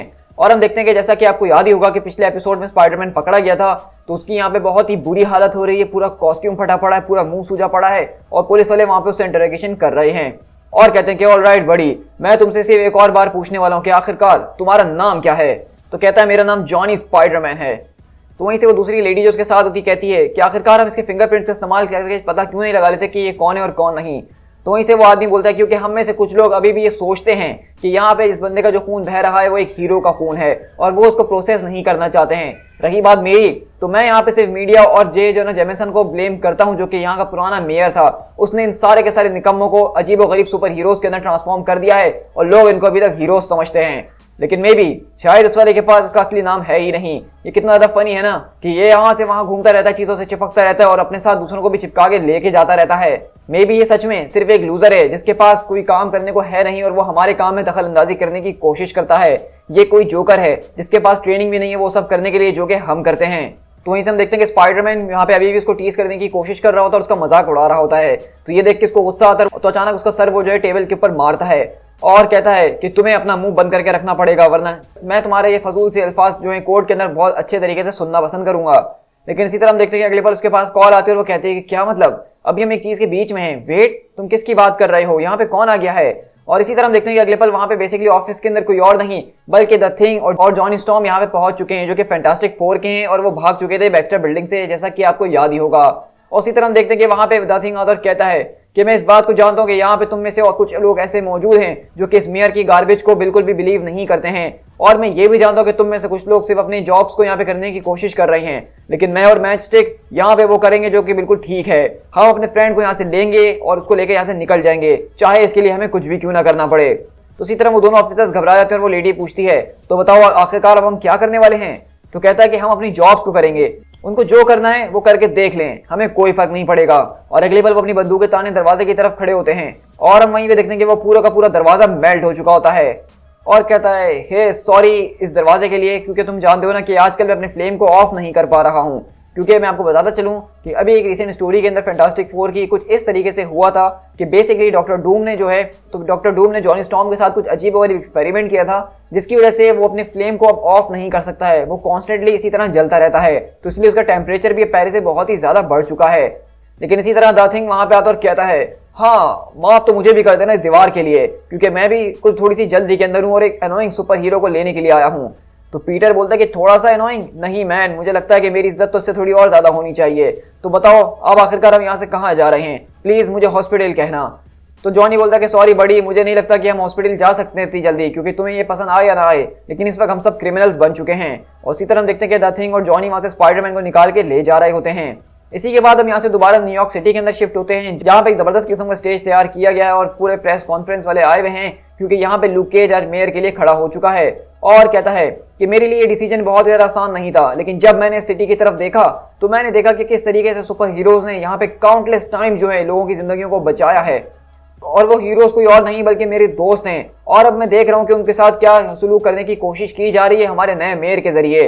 उनको इस तरह से दिखाया जा रहा है कि वो लोगों के लिए एक डर है और यहाँ पे अगर देखा जाए तो फिस्क सिर्फ यही करना चाहता है, वो इस सिटी के अंदर इतना डर पैदा कर देना चाहता है और वो ये बात साबित करना चाहता है कि सिर्फ वही है जो कि इस डर से तुम लोगों को बचा सकता है। वेल अनलाइक विल्सन फिस्क, मैं एक्चुअली यहाँ पे सिटी को बचाने के लिए आया हूँ, मैं इस सिटी को बचाने के लिए आया हूँ the king pin of crime से। मेरा नाम लूक केज है और मैं मेयर के अगले इलेक्शन के लिए खड़ा हो रहा हूँ। और इसी तरह हम देखते हैं कि बेसिकली लूक केज यहाँ पे आके अपनी स्पीच देता है और लोग वहां से सवाल करना शुरू करते हैं। मिस्टर केज, मेयर फिस्क ये कहते हैं कि सुपर हीरोज सिंपली जो है वो और ज्यादा सुपर विलन्स को क्रिएट करते हैं, क्या आप इस पर कुछ कमेंट करना चाहेंगे? और क्या आप कमालस लॉ के ऊपर कुछ कमेंट करना चाहेंगे जो कि एक नया पावर एक्ट बन चुका है? और क्या ये सारी की सारी चीजें आपको एक वांटेड मैन नहीं बना देती? तो आप एक इलेक्शन के अंदर खड़े कैसे हो सकते हैं? तो अगली बार हम देखते हैं कि वहां से कोई और नहीं बल्कि फ्रैंकलिन नेल्सन यानी कि फॉगी नेल्सन आता है, जिसको आपने डेयरडेविल की सीरीज में देखा होगा कि जो मैट मर्डॉक का साथी वकील होता है। तो वो कहता है कि मैं यहाँ पे मौजूद हूँ और मैं मिस्टर केज का लॉयर हूँ, तो इसलिए अगर आपके पास कोई भी लीगल या इलीगल वाला इशू चल रहा है दिमाग के अंदर तो उस सिचुएशन का जवाब देने के लिए मैं मौजूद हूँ। और इसी तरह देखते हैं कि यहाँ से लूक जो है जेसिका जोन्स से कहता है कि यार मुझे बहुत ज़्यादा घबराहट हो रही है, क्या हम यहाँ से निकल सकते हैं? तो जोन्स बोलती है अगर तुम अपनी मेयर वाली इमेज को खराब नहीं करना चाहते हो तो वो तुम्हारे ऊपर है। तो केज बोलता है कि मुझे इससे कोई फर्क नहीं पड़ता। और अगली बार हम देखते हैं कि जेसिका वहां पे लूक केज को उठा के वहां से उड़ते हुए निकल जाती है। और इस तरह यहाँ पे फॉगी समझाने की कोशिश कर रहा होता है कि किस तरह से लूक केज के पास बेसिकली ये सारे के सारे अधिकार मौजूद हैं जिसके जरिए वो विल्सन फिस्क के खिलाफ इलेक्शन के अंदर खड़ा हो सकता है और उसके लिए उसको कोई नहीं रोक सकता। और इसी तरह हम देखते हैं कि सारी की सारी पब्लिक उसकी तरफ देख रही होती है और उसकी बातों में आ चुकी होती है। लेकिन इसी तरह हम लोग यहाँ से उसी प्रिजन के अंदर शिफ्ट होते हैं जहाँ पे सूजन स्टॉर्म मौजूद हैं और वहां पे उनकी वकील उनको बताती है कि अभी तक हमें ट्रायल की कोई डेट नहीं मिली है, ऐसा लग रहा है कि तुम्हारी डेट को बार बार अवॉइड करने की और डिले करने की कोशिश की जा रही है, तुम्हें और तुम्हारे हस्बैंड को कुछ और दिन यहीं पर रहना होगा। तो वहीं से सू बोलती है कि हाँ हम कुछ और दिन तो यहाँ पे रह लेंगे, ऐसा कोई मसला नहीं है, हम लोग अपने आप को डिफेंड तो कर ही सकते हैं। तो क्रिस्टिन बताती है कि दरअसल ये एक तरह का क्लियर वेंडेटा है, फिस्क जो है वो अपनी मेयर की कुर्सी को चमकाना चाहता है और वो ये सारी की सारी हरकतें सिर्फ इसीलिए ही कर रहा है, वो अमेरिका के मासूम लोगों को भटकाने की कोशिश कर रहा है और वो हीरोज के खिलाफ करना चाहता है। लेकिन यहाँ पे इस वक्त जो भी हमारे सामने पोल्स वगैरह आए हैं उसको देखते हुए यही लग रहा है कि न्यूयॉर्क के लोग जो हैं वो फिस्क की बातों में आ चुके हैं और वो उसका साथ देने के लिए तैयार हैं, अब उसका अंजाम चाहे कितना भी बुरा क्यों ना हो। तो वहीं से सूजन स्टॉर्म बोलती है कि अगर ये सारी चीजें इसी तरह से चलती रही तो ये पूरा का पूरा लॉ जो एक फेडरल लॉ बन जाएगा, यानी कि इसको पूरी कंट्री में लागू कर दिया जाएगा। डैम इट, हम लोग इस वक्त जो है एक और सुपर ह्यूमन रजिस्ट्रेशन एक्ट को जो है हैंडल नहीं कर सकते हैं, हमें इसको अभी इसी वक्त रोकना होगा न्यूयॉर्क के अंदर, इससे पहले कि ये और ज्यादा बढ़ना शुरू हो। तो इसी तरह जैसा कि मैंने आपको पहले कहा था पहले एपिसोड के अंदर कि इस पूरे के पूरे इवेंट की जो वाइब्स आ रही हैं वो सिविल वॉर के इवेंट से आ रही हैं 2006 वाले, और हमने यहाँ पे आप सुपर ह्यूमन रजिस्ट्रेशन एक्ट का रेफरेंस भी सुन लिया, तो अब आपको कंफर्म हो गया होगा कि मैंने उसकी मिसाल क्यों दी थी। तो इसी तरह वहाँ पे गार्ड था और कहता है कि ऑल राइट टाइम्स अप, तुम्हें यहाँ से जाना होगा। तो क्रिस्टियन बोलते कि सॉरी यहाँ पे टाइम के हवाले से ये लोग काफ़ी ज़्यादा स्ट्रिक्ट हैं। तो सूजन बोलती है कि इट्स ओके क्रिस्टियन, मुझे लगता है कि आज हमारी बात यहाँ पे ख़त्म हो चुकी है। लेकिन इसी तरह हम देखते हैं कि सूजन स्टॉर्म के हाथ में यहाँ पे एक तरह की पिन मौजूद होती है और यहीं से हम अगले पल शिफ्ट होते हैं पर्पल मैन के पास, जो कि कहता है अच्छा मतलब ये है तुम्हारा वो ग्रैंड प्लान, मतलब तुम मेरी पावर्स के जरिए लोगों का ब्रेन वॉश कर रहे हो और उनको इस बात पे मजबूर करा रहे हो कि वो तुम्हें वोट्स देके इलेक्ट करें। मुझे तो तुम्हारे हिसाब से ये बहुत छोटा मूव लगता है विल्सन। तो वहीं से हम देखते हैं कि किंगपिन आता है और कहता है कि कभी कभार छोटे कदम ही जो है एक बड़ी जंग को जिता देते हैं और ये चीजें इलेक्शन से बहुत आगे की बात है ज़ेबिडिया। ये एक नए दिन की शुरुआत है जहां पे मैं इस बात को प्रूव कर सकता हूं कि मीरे जैसा आदमी भी फाइनली उसके पास रूल करने की फ्रीडम मौजूद है और जो कि कभी क्रिमिनल कहलाया करता था वही इन लोगों के ऊपर अब राज करेगा। तो वहीं से पर्पल मैन खड़ा होता और कहता है कि नहीं नहीं, तुम दुनिया से चाहो जितना झूठ बोलो लेकिन मुझसे नहीं छुपा सकते हो, मैं तुम्हारी अकेली इस हील को जानता हूं और वो कोई और नहीं बल्कि डेयर डेविल है। डेयर डेविल ने तुम्हारी सही तरीके से हटा दी है और उससे बदला लेने के लिए तुम ये सारी की सारी चीजें कर रहे हो। तो विल्सन बोलता है कि अगर रही बात उसकी तो हाँ तुम कह सकते हो कि मैं ये सब उसकी वजह से भी कर रहा हूँ, लेकिन टोटली उसकी वजह से नहीं हो रहा है, क्योंकि यहाँ पे ऐसा कुछ ना कुछ जरूर है जो चीज मैं फील नहीं कर पा रहा हूँ लेकिन मुझे पता है कि मेरे साथ हुआ है। मैं डेयर डेविल के बारे में जानता था कि वो कौन है, वो क्या है और वो क्या करता है, लेकिन अचानक अब मेरे पूरे के पूरे दिमाग के अंदर से उसकी सारी की सारी यादें, उसका नाम, सब कुछ गायब हो गया है। तो वहीं से पर्पल मैन बोलता है कि हाँ इस बात का अंदाजा मैं भी लगा सकता हूँ, मुझे भी कुछ ऐसी ही फीलिंग आ रही है। तो वहीं से किंगपिन बोलता है क्या मतलब, क्या तुमने ये सब किया है? तो पर्पल मैन बोलता है कि देखो मैं बस ये कह रहा हूँ कि ये भी एक तरह की मुझे फीलिंग आ रही है, मुझे ऐसा लग रहा है कि शायद मेरी ही शक्तियों का इस्तेमाल मेरे ही खिलाफ करने की कोशिश की गई है और मेरे दिमाग से भी छेड़छाड़ की गई है। तो फिस्क बोलता है कि एक मिनट, तुम मुझसे ये कह रहे हो कि किसी ने तुम्हारे साथ तुम्हारी शक्तियों को ये आजमाया है और तुम्हें पता तक नहीं चला? तो पर्पल मैन बोलता है कि नहीं, मेरा मतलब ये नहीं कि वो मेरी ही शक्तियां थी, वो मेरी जैसी शक्तियां थी, थोड़ी सी डाइल्यूटेड थी, हो सकता है कि वो मेरे बच्चे हों जिनका इस्तेमाल करके डेयर डेविल ने सब कुछ किया है।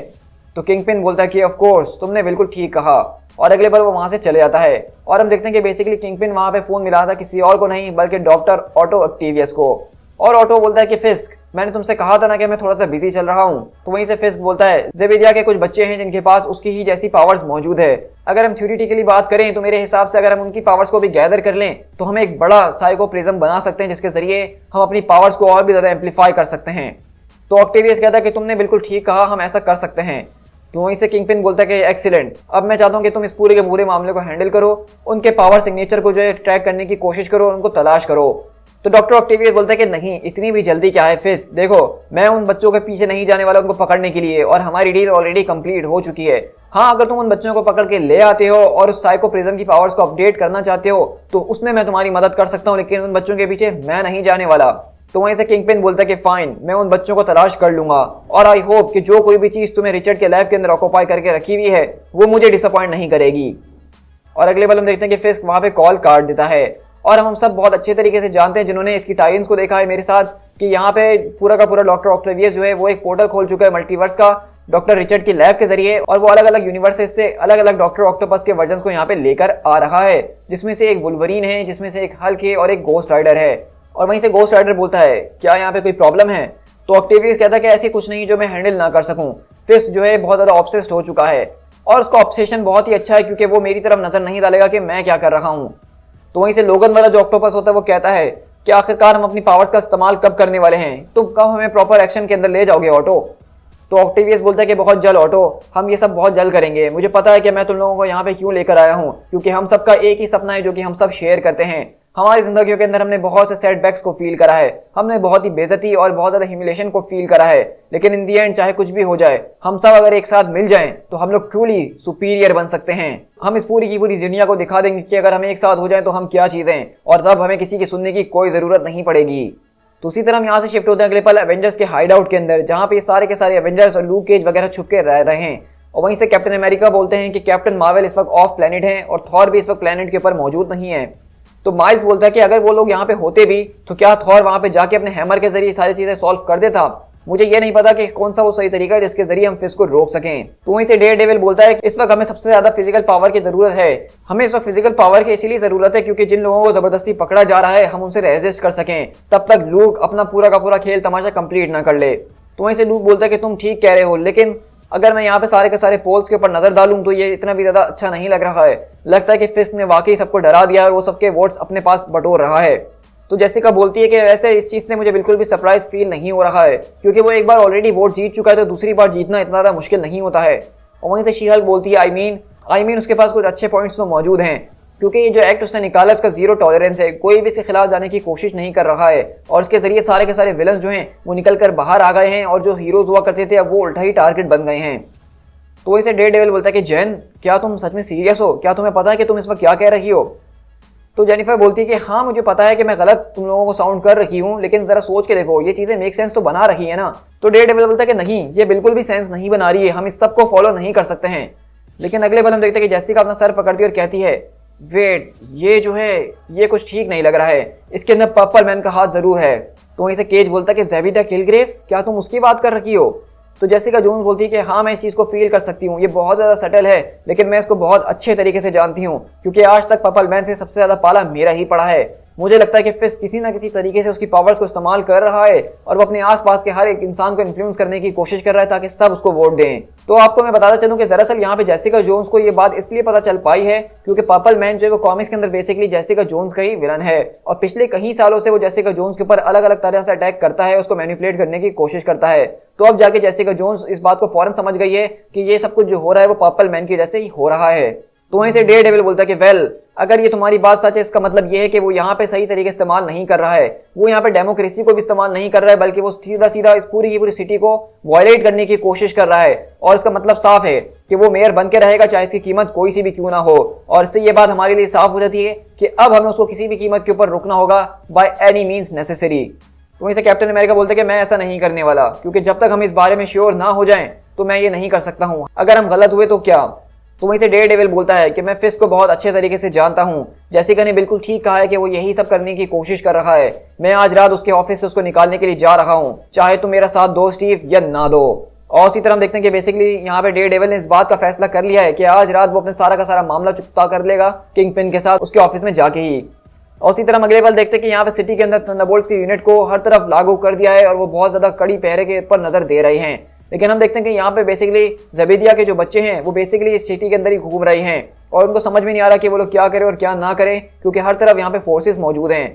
तो इसी तरह हम देखते हैं अगले पल वहाँ पे एक बुढ़ी औरत आती है और कहती है अरे बच्चों, क्या तुम लोग ठीक हो? तुम्हारी स्किन का कलर कुछ अलग लग रहा है और ये लॉ इस वक्त जो है बहुत ज़्यादा हॉरिबल चल रहा है, तो क्या मैं तुम लोगों की कोई मदद कर सकती हूँ बच्चों? इसी तरह हम देखते हैं उसमें से एक बच्चा उसको कंट्रोल करना शुरू करता है और बोलता है कि तुम हमें अपने साथ ले चलो। लेकिन वहीं से वो दूसरा बच्चा उसको रोक देता है और कहता है जी जी बिल्कुल, हमें आपकी मदद की ज़रूरत है, क्या आज रात हम आपके साथ रुक सकते हैं अगर आपको उससे कोई प्रॉब्लम ना हो? तो वो औरत बोलती है कि ऑफ कोर्स, मेरा घर यहाँ से कुछ ब्लॉक्स की दूरी पे ही है और मुझे नहीं लगता कि मेरे लिए कोई मसला होने वाला है। तो वहीं से हम देखते हैं कि बेसिकली किलग्रेव के बच्चे उस औरत के साथ जा रहे होते हैं। तो उसमें से वो लड़का बोलता है कि आखिरकार जो तुमने मुझे रोका क्यों, मैं उसको वही तो करवाने के लिए कह रहा था। तो जो बोलता है कि हाँ मैं इस बात को जानता हूँ, लेकिन उस औरत ने हमसे खुद से पूछा कि वो हमारी मदद करना चाहती है। मेरे ख्याल से अब हमें लोगों को इस तरह से बार बार फोर्स नहीं करना चाहिए। अगर वो खुद से कोई चीज़ हमारे लिए करना चाह रहे हैं, अगर कोई जेन्युइनली हमारी हेल्प करे तो हमें उसको ले लेना चाहिए बिना अपनी पावर का इस्तेमाल किए। तो वहीं से वो बोलता है कि देखो इस वक्त मुझे ये सब कुछ ठीक नहीं लग रहा है, क्योंकि इस वक्त सिटी के अंदर बहुत कुछ हो रहा है और हम किसी पे भरोसा नहीं कर सकते हैं। और स्पेशली इस वक्त हम बिल्कुल भी चांस इसीलिए नहीं ले सकते हैं क्योंकि हम लोग जा रहे थे अपने फादर को मारने के लिए। तो हम देख रहे हैं कि बेसिकली हमें यहाँ पे अब ये भी बताया जा रहा है साथ साथ कि यहाँ पे किलग्रेव के जो बच्चे यानी पर्पल मैन के, वो अपने फादर को मारना चाहते हैं और इसीलिए वो न्यूयॉर्क सिटी के अंदर मौजूद हैं। लेकिन इसी तरह हम देखते हैं कि रात के अंधेरे के अंदर यहाँ पे डेयरडेविल और सारे के सारे एवेंजर्स पहुंच चुके हैं फिस्ट से आज निपटाने के लिए, उससे बात करने के लिए। और वहीं से कैप्टन अमेरिका बोलते हैं देखो मैं इंटायरली श्योर नहीं हूँ कि ये हमारा बेस्ट प्लान है। तो वहीं से डेयरडेविल बोलता है कि फिश जो है वो आजकल सिटी हॉल के अंदर ही अपनी रातों को गुजार रहा है जब से उसके पेंट हाउस को कॉम्प्रोमाइज कर दिया गया था।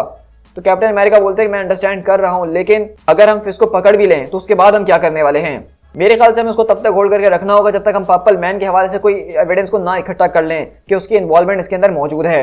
और अगर हमें कोई सबूत ना भी मिला तो हम तब भी जो है उसकी बॉडी को जाके किसी डेजर्टेड आइलैंड के ऊपर छोड़कर आ जाएंगे ताकि वो किसी को नुकसान ना पहुंचा सके।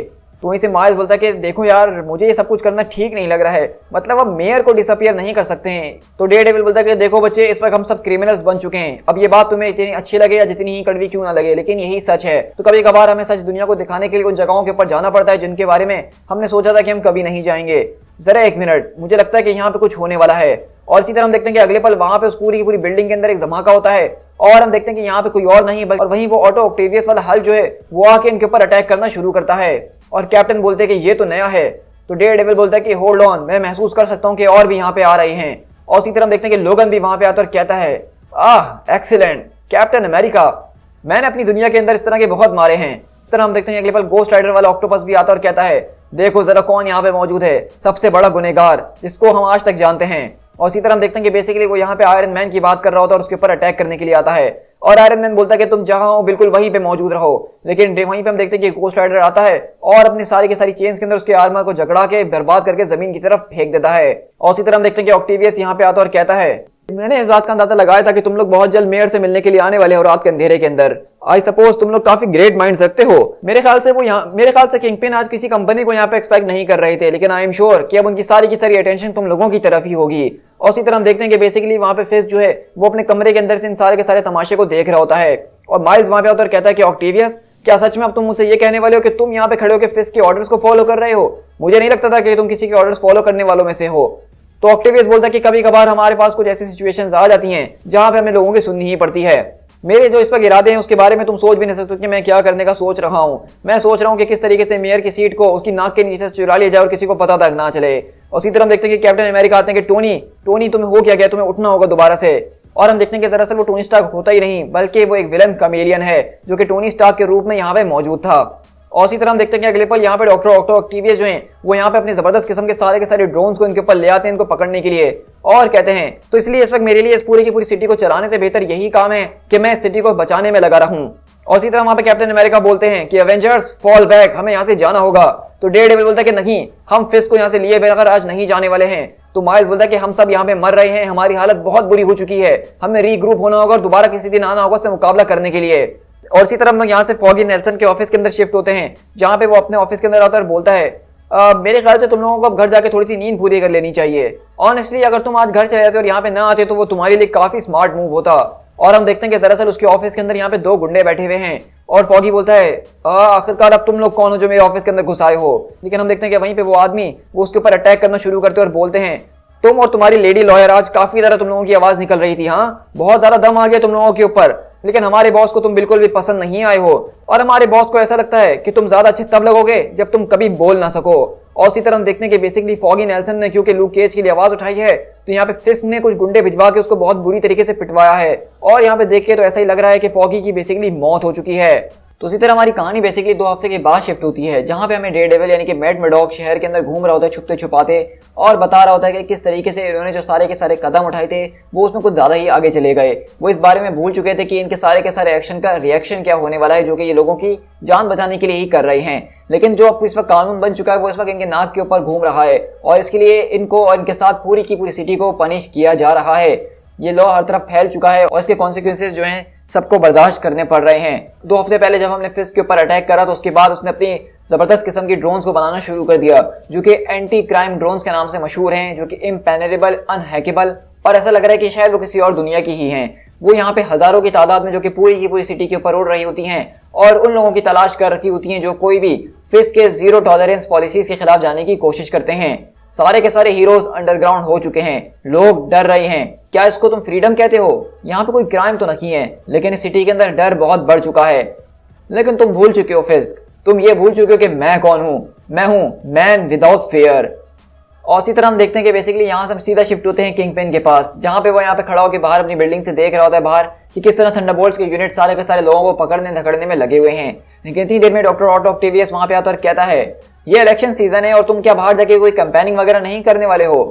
ओह हाँ, मुझे याद आया, तुम्हें तो उसकी जरूरत ही नहीं है ना, क्योंकि अब सिटी के अंदर से क्राइम खत्म हो चुका है और पर्पल मैन की पावर्स का इस्तेमाल करते हुए तुम सबको अपनी उंगलियों के ऊपर नचा रही हो। ऑटो, क्या तुम स्कॉच पीना पसंद करोगे? तो उसी तरह हम देखते हैं कि यहाँ पे ऑटो ऑक्टेवियस के साथ यहाँ पे वुल्वरीन वाला ऑटो भी मौजूद है और कहता है कि हाँ मैं इसको जरूर पीना चाहूंगा, क्यों नहीं।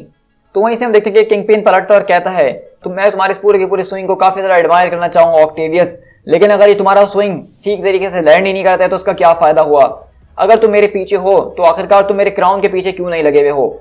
तो वहीं से ऑटो आता कहता है कि देखो ये तुम्हारी सारी की सारी पावर, तुम इससे बहुत ज्यादा ऑब्सेस्ड हो विल्सन, और मुझे ये देख के काफी ज्यादा खुशी हो रही है कि तुम एक ऐसी गद्दी पे बैठे हुए हो जो मेरे लिए बिल्कुल यूजलेस है। मतलब दुनिया से हाथ मिलाना, लड़कियों के साथ घूमना फिरना, ये मेरा नहीं है, लेकिन मेरा जो काम है वो ये है कि मुझे इस दुनिया को बेहतर और सेफर बनाना है, और वो सारी की सारी चीजें मैं तुम्हारी जगह पे बैठ के नहीं कर सकता हूँ। ये बात भी मानने वाली कि ये सब कुछ मैं तुम्हारे बगैर तो कर नहीं सकता हूँ, क्योंकि रिचर्ड्स की लैब के अंदर से जो चीजें मुझे मिली हैं वो बहुत ही मार्वेलस चीजें हैं। एक मल्टीवर्सल हेल्प मुझे मिली है जिनके जरिए मैंने उन ऑक्टोबॉट्स को पॉसिबल किया, उनके इन्वेंशन को किया है। मतलब हमें बताया जा रहा है कि बेसिकली वो जो सारे के सारे ड्रोन्स हैं वो डॉक्टर ऑक्टोपस ने जो है बेसिकली मल्टीवर्स की नॉलेज को इस्तेमाल करते हुए बनाया है। लेकिन वहीं से वुल्वरीन ऑटो बोलता है मैं सूंघ सकता हूँ कि मिसेस फिस्क यहाँ पे आ रखी हैं, मैं उनके परफ्यूम को सूंघ सकता हूँ, चीप एंड लो क्लास। तो वहीं से ऑटो बोलता है कि अगर ऐसी बात है तो फिर तो हमें यहाँ से चलना चाहिए, क्योंकि वो थोड़ी सी वायलेंट टाइप की हैं और मैं नहीं चाहता कि बिला वजह हमें उनकी जान लेनी पड़े। ओह, मैं तो ऑलमोस्ट भूल ही गया था कि मैं यहाँ पे आया क्यों था। मैं तुम्हें यहाँ पे खबर सुनाने के लिए आया था विल्सन, वो भी इन पर्सन। क्राइम जो है खत्म हो चुका है और इसका मतलब ये है कि तुम्हारा क्रिमिनल बेटा वो भी पकड़ा जा चुका है। इसी के साथ हम यहाँ से शिफ्ट होते सीधा फॉगी नेल्सन के पास। तो जैसा कि आपको याद होगा कि लास्ट एपिसोड के अंदर मैंने देखा था कि फॉगी के ऊपर आके कुछ लोग बहुत बुरी तरीके से अटैक करके उसको मारते हैं और इसीलिए वो हॉस्पिटल के अंदर मौजूद है। लेकिन हम देखते हैं कि मैट मैडॉक यानी कि डेयरडेविल यहाँ पे अपने दोस्त को पूछने के लिए आता है उसका हाल चाल, और वो अपने आप को यहाँ पे काफी गिल्टी फील करा रहा होता है। लेकिन फॉगी बोलता है कि देखो तुम आखिरकार अपनी गलतियों को इस तरह से बार बार अपने सर पे लेना कब बंद करोगे? ये मेरे साथ जो कुछ भी है उसके अंदर तुम्हारी कोई गलती नहीं है। मैं भी एक अच्छा हीरो बनना चाहता हूँ, मैं भी अच्छाई के खिलाफ आवाज उठाना चाहता हूँ, तो इसका ये मतलब नहीं कि इसमें तुम्हारी गलती है। लेकिन इतनी देर में डेयरडेविल बोलता है कि जरा रुको, लग रहा है कि यहाँ पे कोई आ रहा है। और इसी तरह हम देखते हैं कि यहाँ पे मेड का एक और दोस्त, और इसी तरह हम देखते हैं कि यहाँ पे उनका एक और आदमी साथी यहाँ पे उनसे मिलने के लिए आता है जो कि एक अंधा आदमी है। और वहीं से मेड बोलता है कि आखिरकार तुम यहाँ पे कर क्या रहे हो माइक? तो कहता है कि हो क्या मैं अपने यहाँ पे भाई को भी विजिट करने के लिए नहीं आ सकता हूँ, या फिर जिसको अपना ओल्ड फ्रेंड कहता हूँ। तो ऐसे डेयरडेविल बोलता है कि ज्यादा ड्रामेबाजी करने की जरूरत नहीं है, क्योंकि मैं जानता हूँ कि तुम झूठ बोल रहे हो।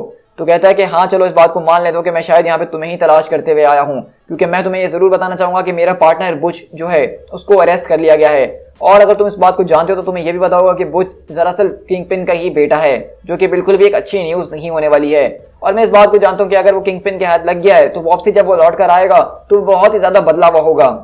लेकिन इसी तरह हम देखते हैं कि यहाँ पे डेयरडेविल उसकी बातों पे विश्वास नहीं कर रहा होता और बोलता है कि तुम सब कुछ झूठ बोल रहे हो और मेरे साथ तुम पहले भी एक बार धोखा कर चुके हो, तो मैं तुम्हारी किसी बात पे विश्वास नहीं करूंगा। तो वहीं से वो देखते हैं कि वहीं पे फूल फेंक देता है गुस्से में और कहता है कि तुम जाओ भाड़ में, क्योंकि तुम मुझे जानते ही नहीं हो। तो बहुत ज्यादा सेक्टिमोनियस और बैड की तरह बिल्कुल। लेकिन इतनी देर में हम देखते हैं कि यहाँ पे क्रिस्टीन आती है जो कि बेसिकली फॉगी के साथ सारे के सारे केस में उसकी मदद कर रही थी, और डेयरडेविल उसको बोलता है कि मुझे माफ करना कि ये सब कुछ हो रहा है जो कि मैं बिल्कुल भी कंट्रोल नहीं कर पा रहा, और मुझे नहीं पता था कि चीजें इतनी ज्यादा एस्केलेट कर जाएंगी कि उसका नतीजा कुछ इस तरह से होगा कि हमारे अपनी ही जानें दांव पे लग जाएंगी। लेकिन इसी तरह देखते हैं कि क्रिस्टीन यहाँ पे जो है डेयरडेविल के काफी करीब आती है और कहती है कि आई एम सॉरी, मेरा वो मतलब नहीं था, लेकिन तुम इस वक्त एक जो वाउंडेड पपी की तरह हो जिसको यहाँ पे एक बहुत ही बड़े हौसले की जरूरत है। और वहीं से डेयरडेविल बोलता है कि तुम बिल्कुल ठीक कह रही हो, लेकिन इस वक्त मुझे कुछ भी समझ में नहीं आ रहा कि मैं ये सब कुछ ठीक कैसे करूं। मैं अपने आप को रोकने की बहुत ही ज्यादा कोशिश कर रहा हूं, लेकिन अब मुझे इसको रोकने का सिर्फ एक ही तरीका नजर आ रहा है, और वो ये है कि मुझे विल्सन फिस्क को मारना ही होगा, चाहे इसके लिए मुझे कितना भी बुरा क्यों ना लग रहा हो। तो हम देख रहे हैं कि बेसिकली अब डेयरडेविल जो है वो बहुत ही ज्यादा आगे जाने की सोच रहा है, यानी कि मारने मुड़ने की बात डेयरडेविल के मुंह से सुनना वो कोई आम बात नहीं है। लेकिन इसी तरह हम दोबारा किंगपिन के पास शिफ्ट होते हैं, जहां पे वो अपने थंडरबोल्ट यूनिट्स को बुलाता है और कहता है कि मुझे वो सारे के सारे बच्चे चाहिए। वीजली जो है इन ट्रैकर्स के जरिए तुम्हें बताता रहेगा कि वो पर्पल एनर्जी सिग्नेचर कहाँ आ रहा है। तो वहीं से हम देखते हैं कि यूएस एजेंट पूछता है ये ऑफ कोर्स, लेकिन आखिरकार हम बच्चों के पीछे जा क्यों रहे हैं, इन्होंने ऐसा किया क्या है? देखो मैं तुम्हारे लॉ के खिलाफ जाने की कोशिश नहीं कर रहा हूँ, मैं लॉ को मानता हूँ और उसकी खिदमत करना चाहता हूँ, लेकिन मुझे ये पता होना चाहिए कि अगर मैं बच्चों के पीछे जा रहा हूँ तो वो सब क्यों कर रहा हूँ। लेकिन वहीं से किंगपिन हम देखते हैं कि अपनी छड़ी का इस्तेमाल करते हुए बोलता है कि तुम बिल्कुल वही करोगे मिस्टर वॉकर जो तुमसे करने के लिए कहा जाएगा। तो यूएस एजेंट बोलता है कि ऑफ कोर्स सर, जैसा आप कहें। और इतनी देर में हम देखते हैं कि मैरी यहाँ पे आती है और कहती है कि मैंने तुमसे कहा था ना कि मैं इसको हैंडल कर लूंगी। तो किंगपिन बोलता है कि मैरी हम इसके ऊपर बात कर चुके हैं ना, तो वहीं से मैरी बोलती कि देखो मैं कोई खिलौने की गुड़िया नहीं हूँ जो कि तुम्हारी हर बात मानती रहेगी। हाँ मैं मानती हूँ कि हमारी शादी हो चुकी है विल्सन, लेकिन मैं लड़ना चाहती हूँ, मैं तुम्हें प्रोटेक्ट करना चाहती हूँ। तो विल्सन बोलता है कि हाँ मैं चाहता हूँ कि तुम बिल्कुल ऐसा ही करो माय डियर, हम उनसे एक साथ लड़ेंगे और आखिरी दम तक लड़ेंगे। और उसी तरह हम यहाँ से दोबारा उसी प्रिजन के अंदर शिफ्ट होते हैं जहाँ पे मिस्टर फैंटास्टिक और बाकी हीरोज को रखा गया था। और जैसा कि आपको याद होगा कि लास्ट एपिसोड में सूजन स्टॉर्म के हाथ में एक पिन आ जाती है और उस पिन का इस्तेमाल करते हुए अपने वो कॉलर को छुड़वा लेती है। और इसी तरह वो सारे के सारे गार्ड से इनविजिबल होते हुए अपने हस्बैंड के सेल के पास पहुंचती है जो कि पहले से यहाँ पे खुल के बैठे होते हैं और कहते हैं मैंने तकरीबन तुम्हें यहाँ पे 2 घंटे 17 मिनट पहले जो है एक्सपेक्ट कर रहा था, कंसीडरिंग कि ये पावर डैम्पर कॉलर जो हैं वो मैंने तब बनाए थे जब सुपर ह्यूमन रजिस्ट्रेशन एक्ट बना था, और मैंने ही इनके अंदर ये फेल सेफ छोड़ा था कि इन केस अगर हमारे ऊपर इसको कभी आजमा लिया जाए।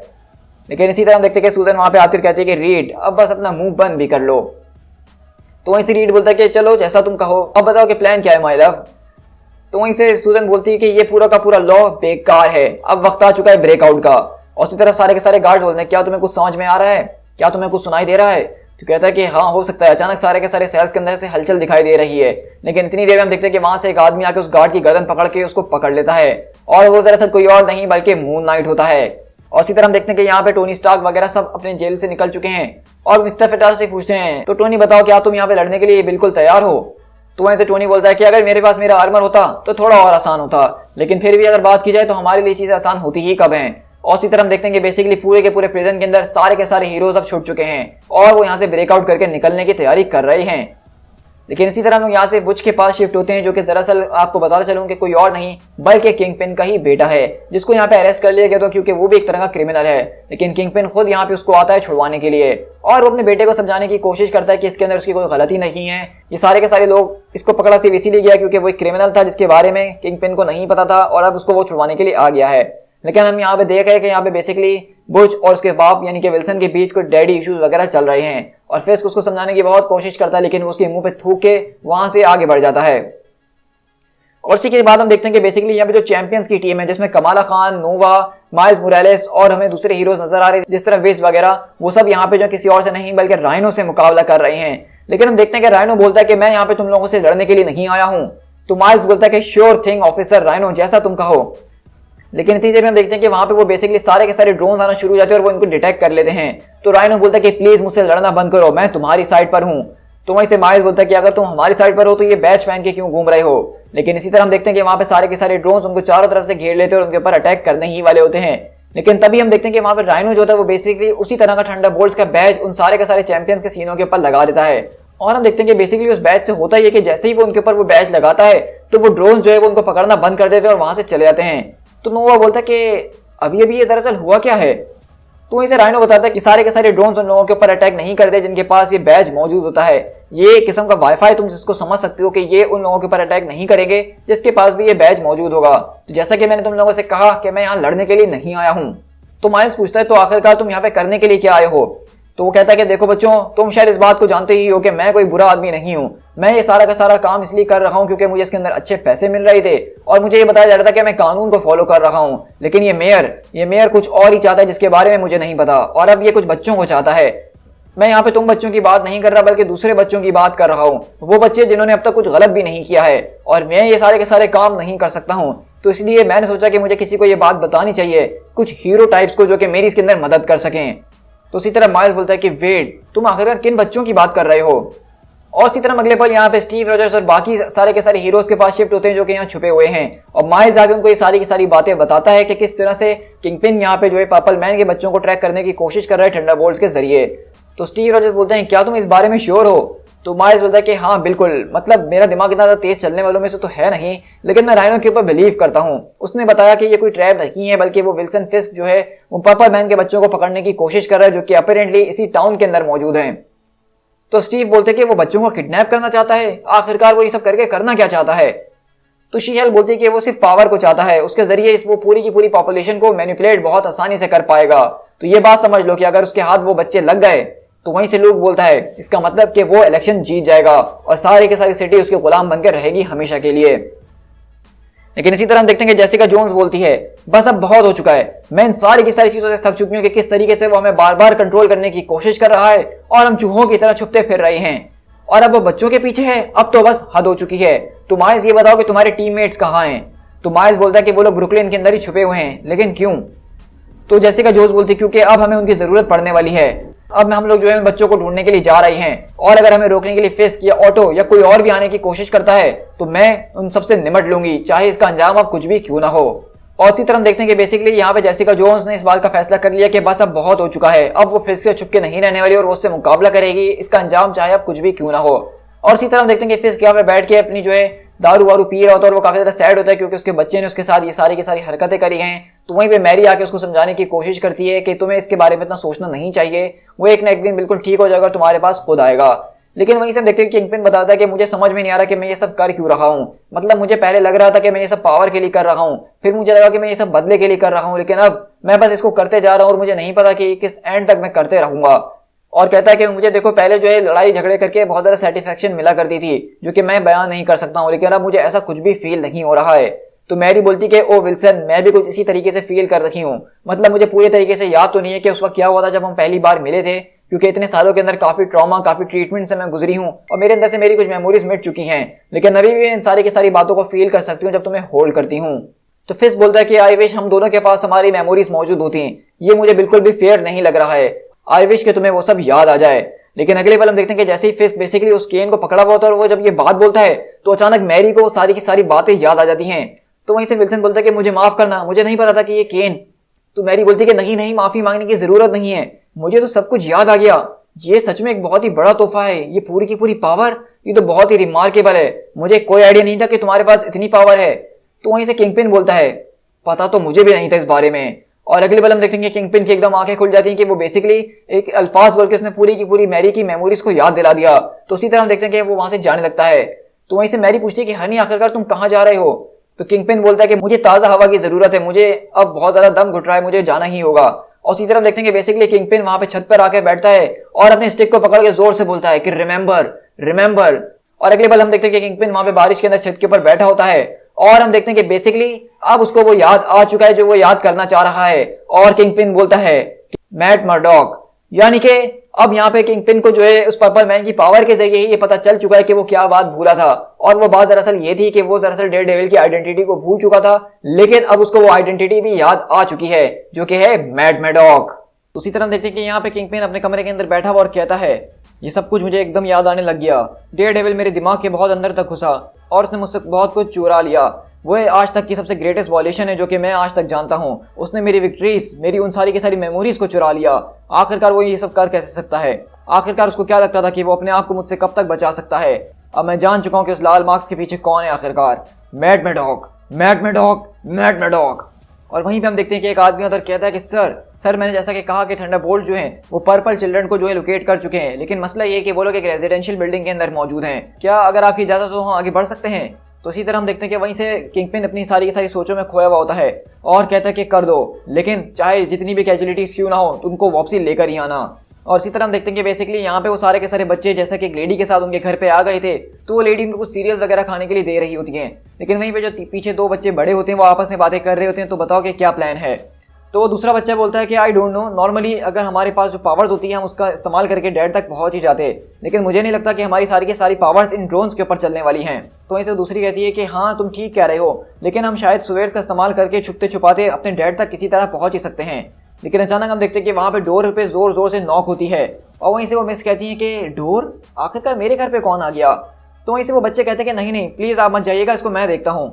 और हम अगले पल देखते हैं कि जैसे ही वो दरवाजा खोलता है तो वहाँ पे कोई और नहीं बल्कि यूएस एजेंट खड़ा होता है और कहता है हे बच्चे, मैं चाहता हूँ कि तुम लोग चुपचाप हमारे साथ खामोशी से चल लो, मैं कुछ यहाँ पे खेल तमाशे करने के लिए ज्यादा नहीं आया हूँ। तो वहीं से वो बच्चा बोलता है क्यों ना तुम यहाँ पे खड़े रहो और अपने जिस्म का एक भी मसल हिलाने की कोशिश ना करो। लेकिन वहीं से यूएस एजेंट बोलता है कि ये तुम्हारी फैंसी पावर्स आज तुम लोग को नहीं बचाने वाली हैं बच्चों, तुम लोग नहीं जानते हो कि हम लोग क्या कर सकते हैं और क्या नहीं। लेकिन इसी तरह हम देखते हैं अगले पल वहाँ पे जो इलेक्ट्रो मौजूद होती है वो जबरदस्त तरीके से घर के दरवाजे के ऊपर हाथ रखती है और पूरे के पूरे घर के अंदर लाइटनिंग को दौड़ा देती है, जिससे उस घर के अंदर जितने भी लोग सब मौजूद होते हैं सबको एक जबरदस्त किस्म का शॉक लगता है। और इसी तरह हम देखते हैं कि वहां से यूएस एजेंट बाहर निकलता है इस बिल्डिंग से और कहता है कि टारगेट्स एक्वायर, हम लोग उनको लेकर आ रहे हैं। लेकिन तभी वहां से आवाज आती है कि कांग्रेट्स कि तुमने उन बच्चों को तो पकड़ लिया, लेकिन अब जरा इन बच्चों से तो मुकाबला करो।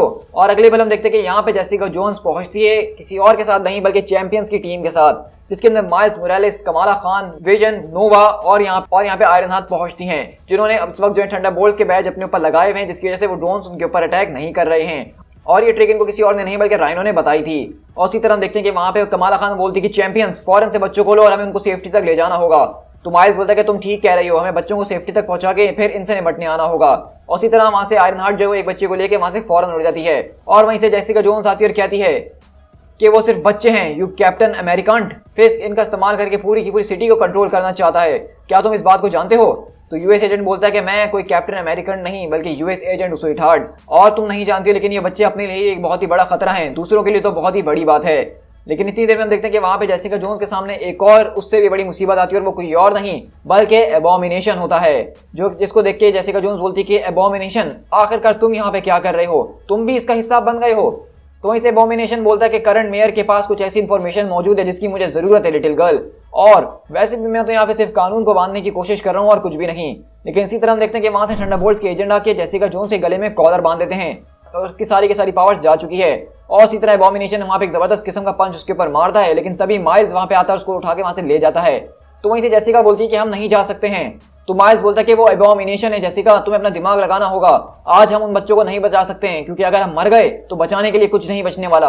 और इसी तरह हम देखते हैं कि माइल्स वहां से फौरन से जेसिका को लेकर निकलता है। और इसी तरह देखते हैं कि यहाँ पे बुच जो है यानी कि विल्सन फिस्क का जो बेटा है वो यहाँ पे बैठ के अपने दोस्त से यानी कि माइक से बात कर रहा होता है। और ये जो माइक है, अगर आपको नहीं पता तो मैं आपको थोड़ा सा बताता चलूं कि ये कोई और नहीं बल्कि मेट मैडॉक का एक ट्विन ब्रदर है। अब इसको मैं स्टोरी में आगे जाके कंटिन्यू करता हूँ, लेकिन यहाँ पे बेसिकली बुच उसके साथ एक रेस्टोरेंट खोलने की बात कर रहा है, लेकिन माइक यहाँ पे यही कहता है कि ये मेरे ख्याल से और भी ज्यादा खतरनाक प्लान हो सकता है, क्योंकि वैसे भी अगर तुम्हारा फादर तुम्हें जानता है कि तुम कौन हो और तुम क्या करने की सोच रहे हो तो वो तुम्हें रोकने के लिए कुछ भी कर सकता है।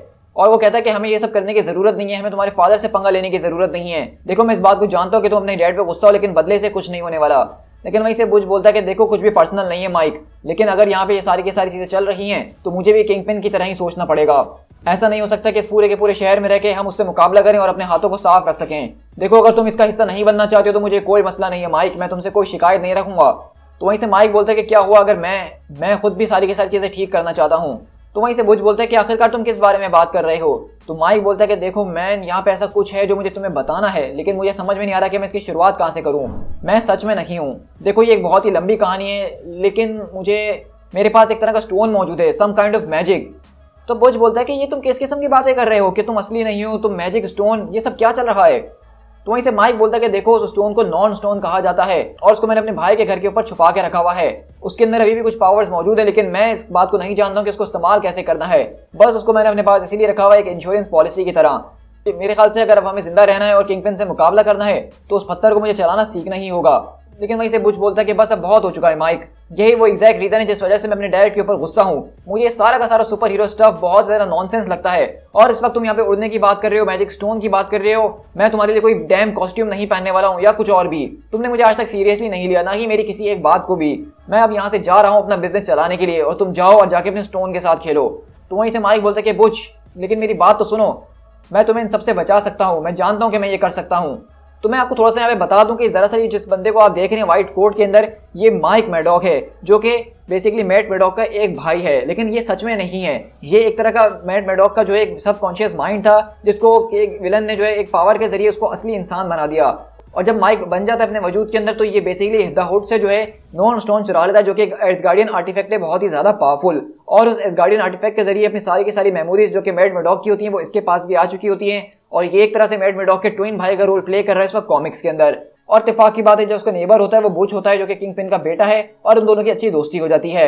इसी तरह हम ऑटो ऑक्टेवियस के पास शिफ्ट होते हैं, जो कि बोलता है कि ये हो चुका है, उसके सारे के सारे बच्चों की पावर्स को हमने ड्रेन कर लिया है, लेकिन वो अभी भी इतनी है कि तुम उनको कंट्रोल कर सकते हो और पूरे के पूरे इलेक्शंस को जीत सकते हो। ज़बेदा जो है वो सुपर चार्ज हो चुका है और मैंने उसके ऊपर एक जबरदस्त किस्म का कंट्रोल कॉलर बांध दिया है, तो वो तुम्हारे हाथों से नहीं निकल सकता है।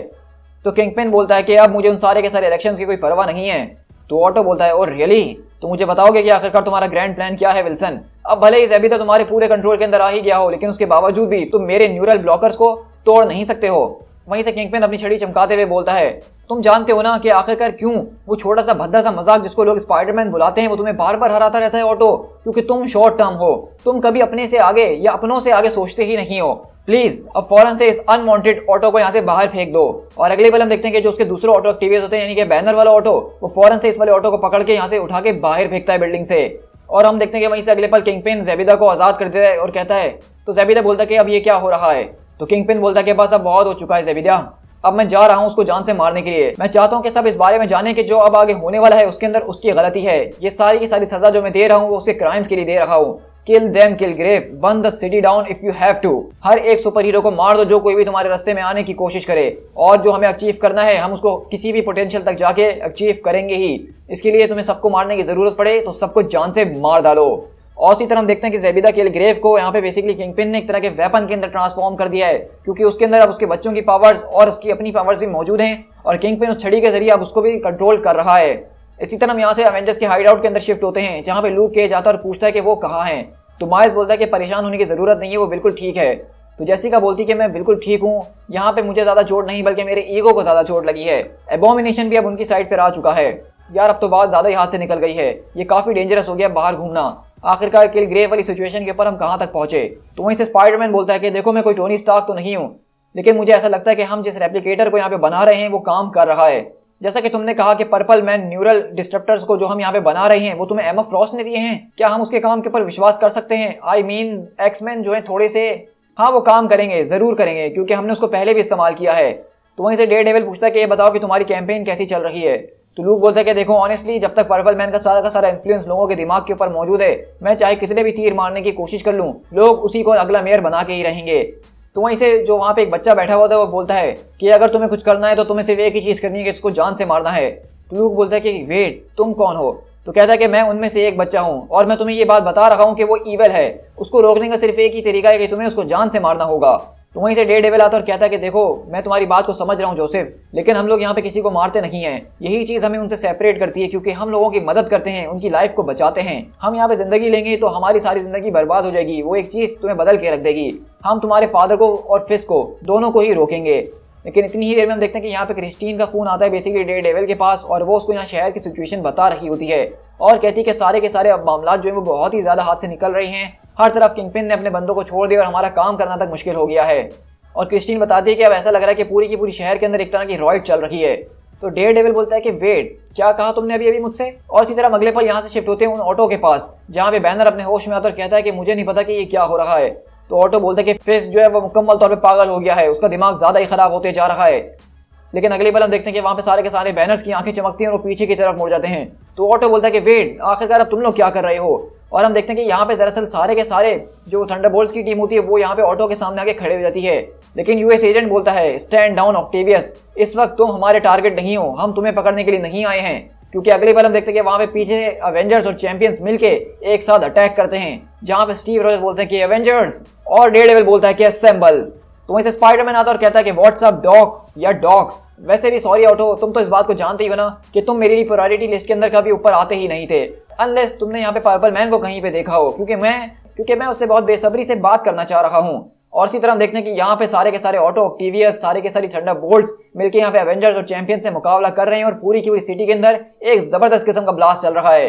लेकिन वहीं पीछे से आवाज आती है कि ऑफ कोर्स अगर तुम मुझसे बात करना चाहते हो तो मैं भी तुमसे बात करना चाहता हूँ, लेकिन आई होप कि तुम्हें यहाँ पे ग्रुप कन्वर्सेशन में कोई मसला नहीं होना चाहिए। और हम देखते हैं कि यहाँ पे बेसिकली किल ग्रेव ने आधे से ज्यादा पूरे के पूरे जितने लोग यहाँ पे मौजूद होते हैं सबको अपने माइंड कंट्रोल में ले लिया है, और वो सारे के सारे लोग इस वक्त किल ग्रेव के इशारों के ऊपर चल रहे हैं। तो वहीं से कैप्टन अमेरिका बोलते हैं लूक, हमारे सामने एक बहुत ही बड़ी प्रॉब्लम है।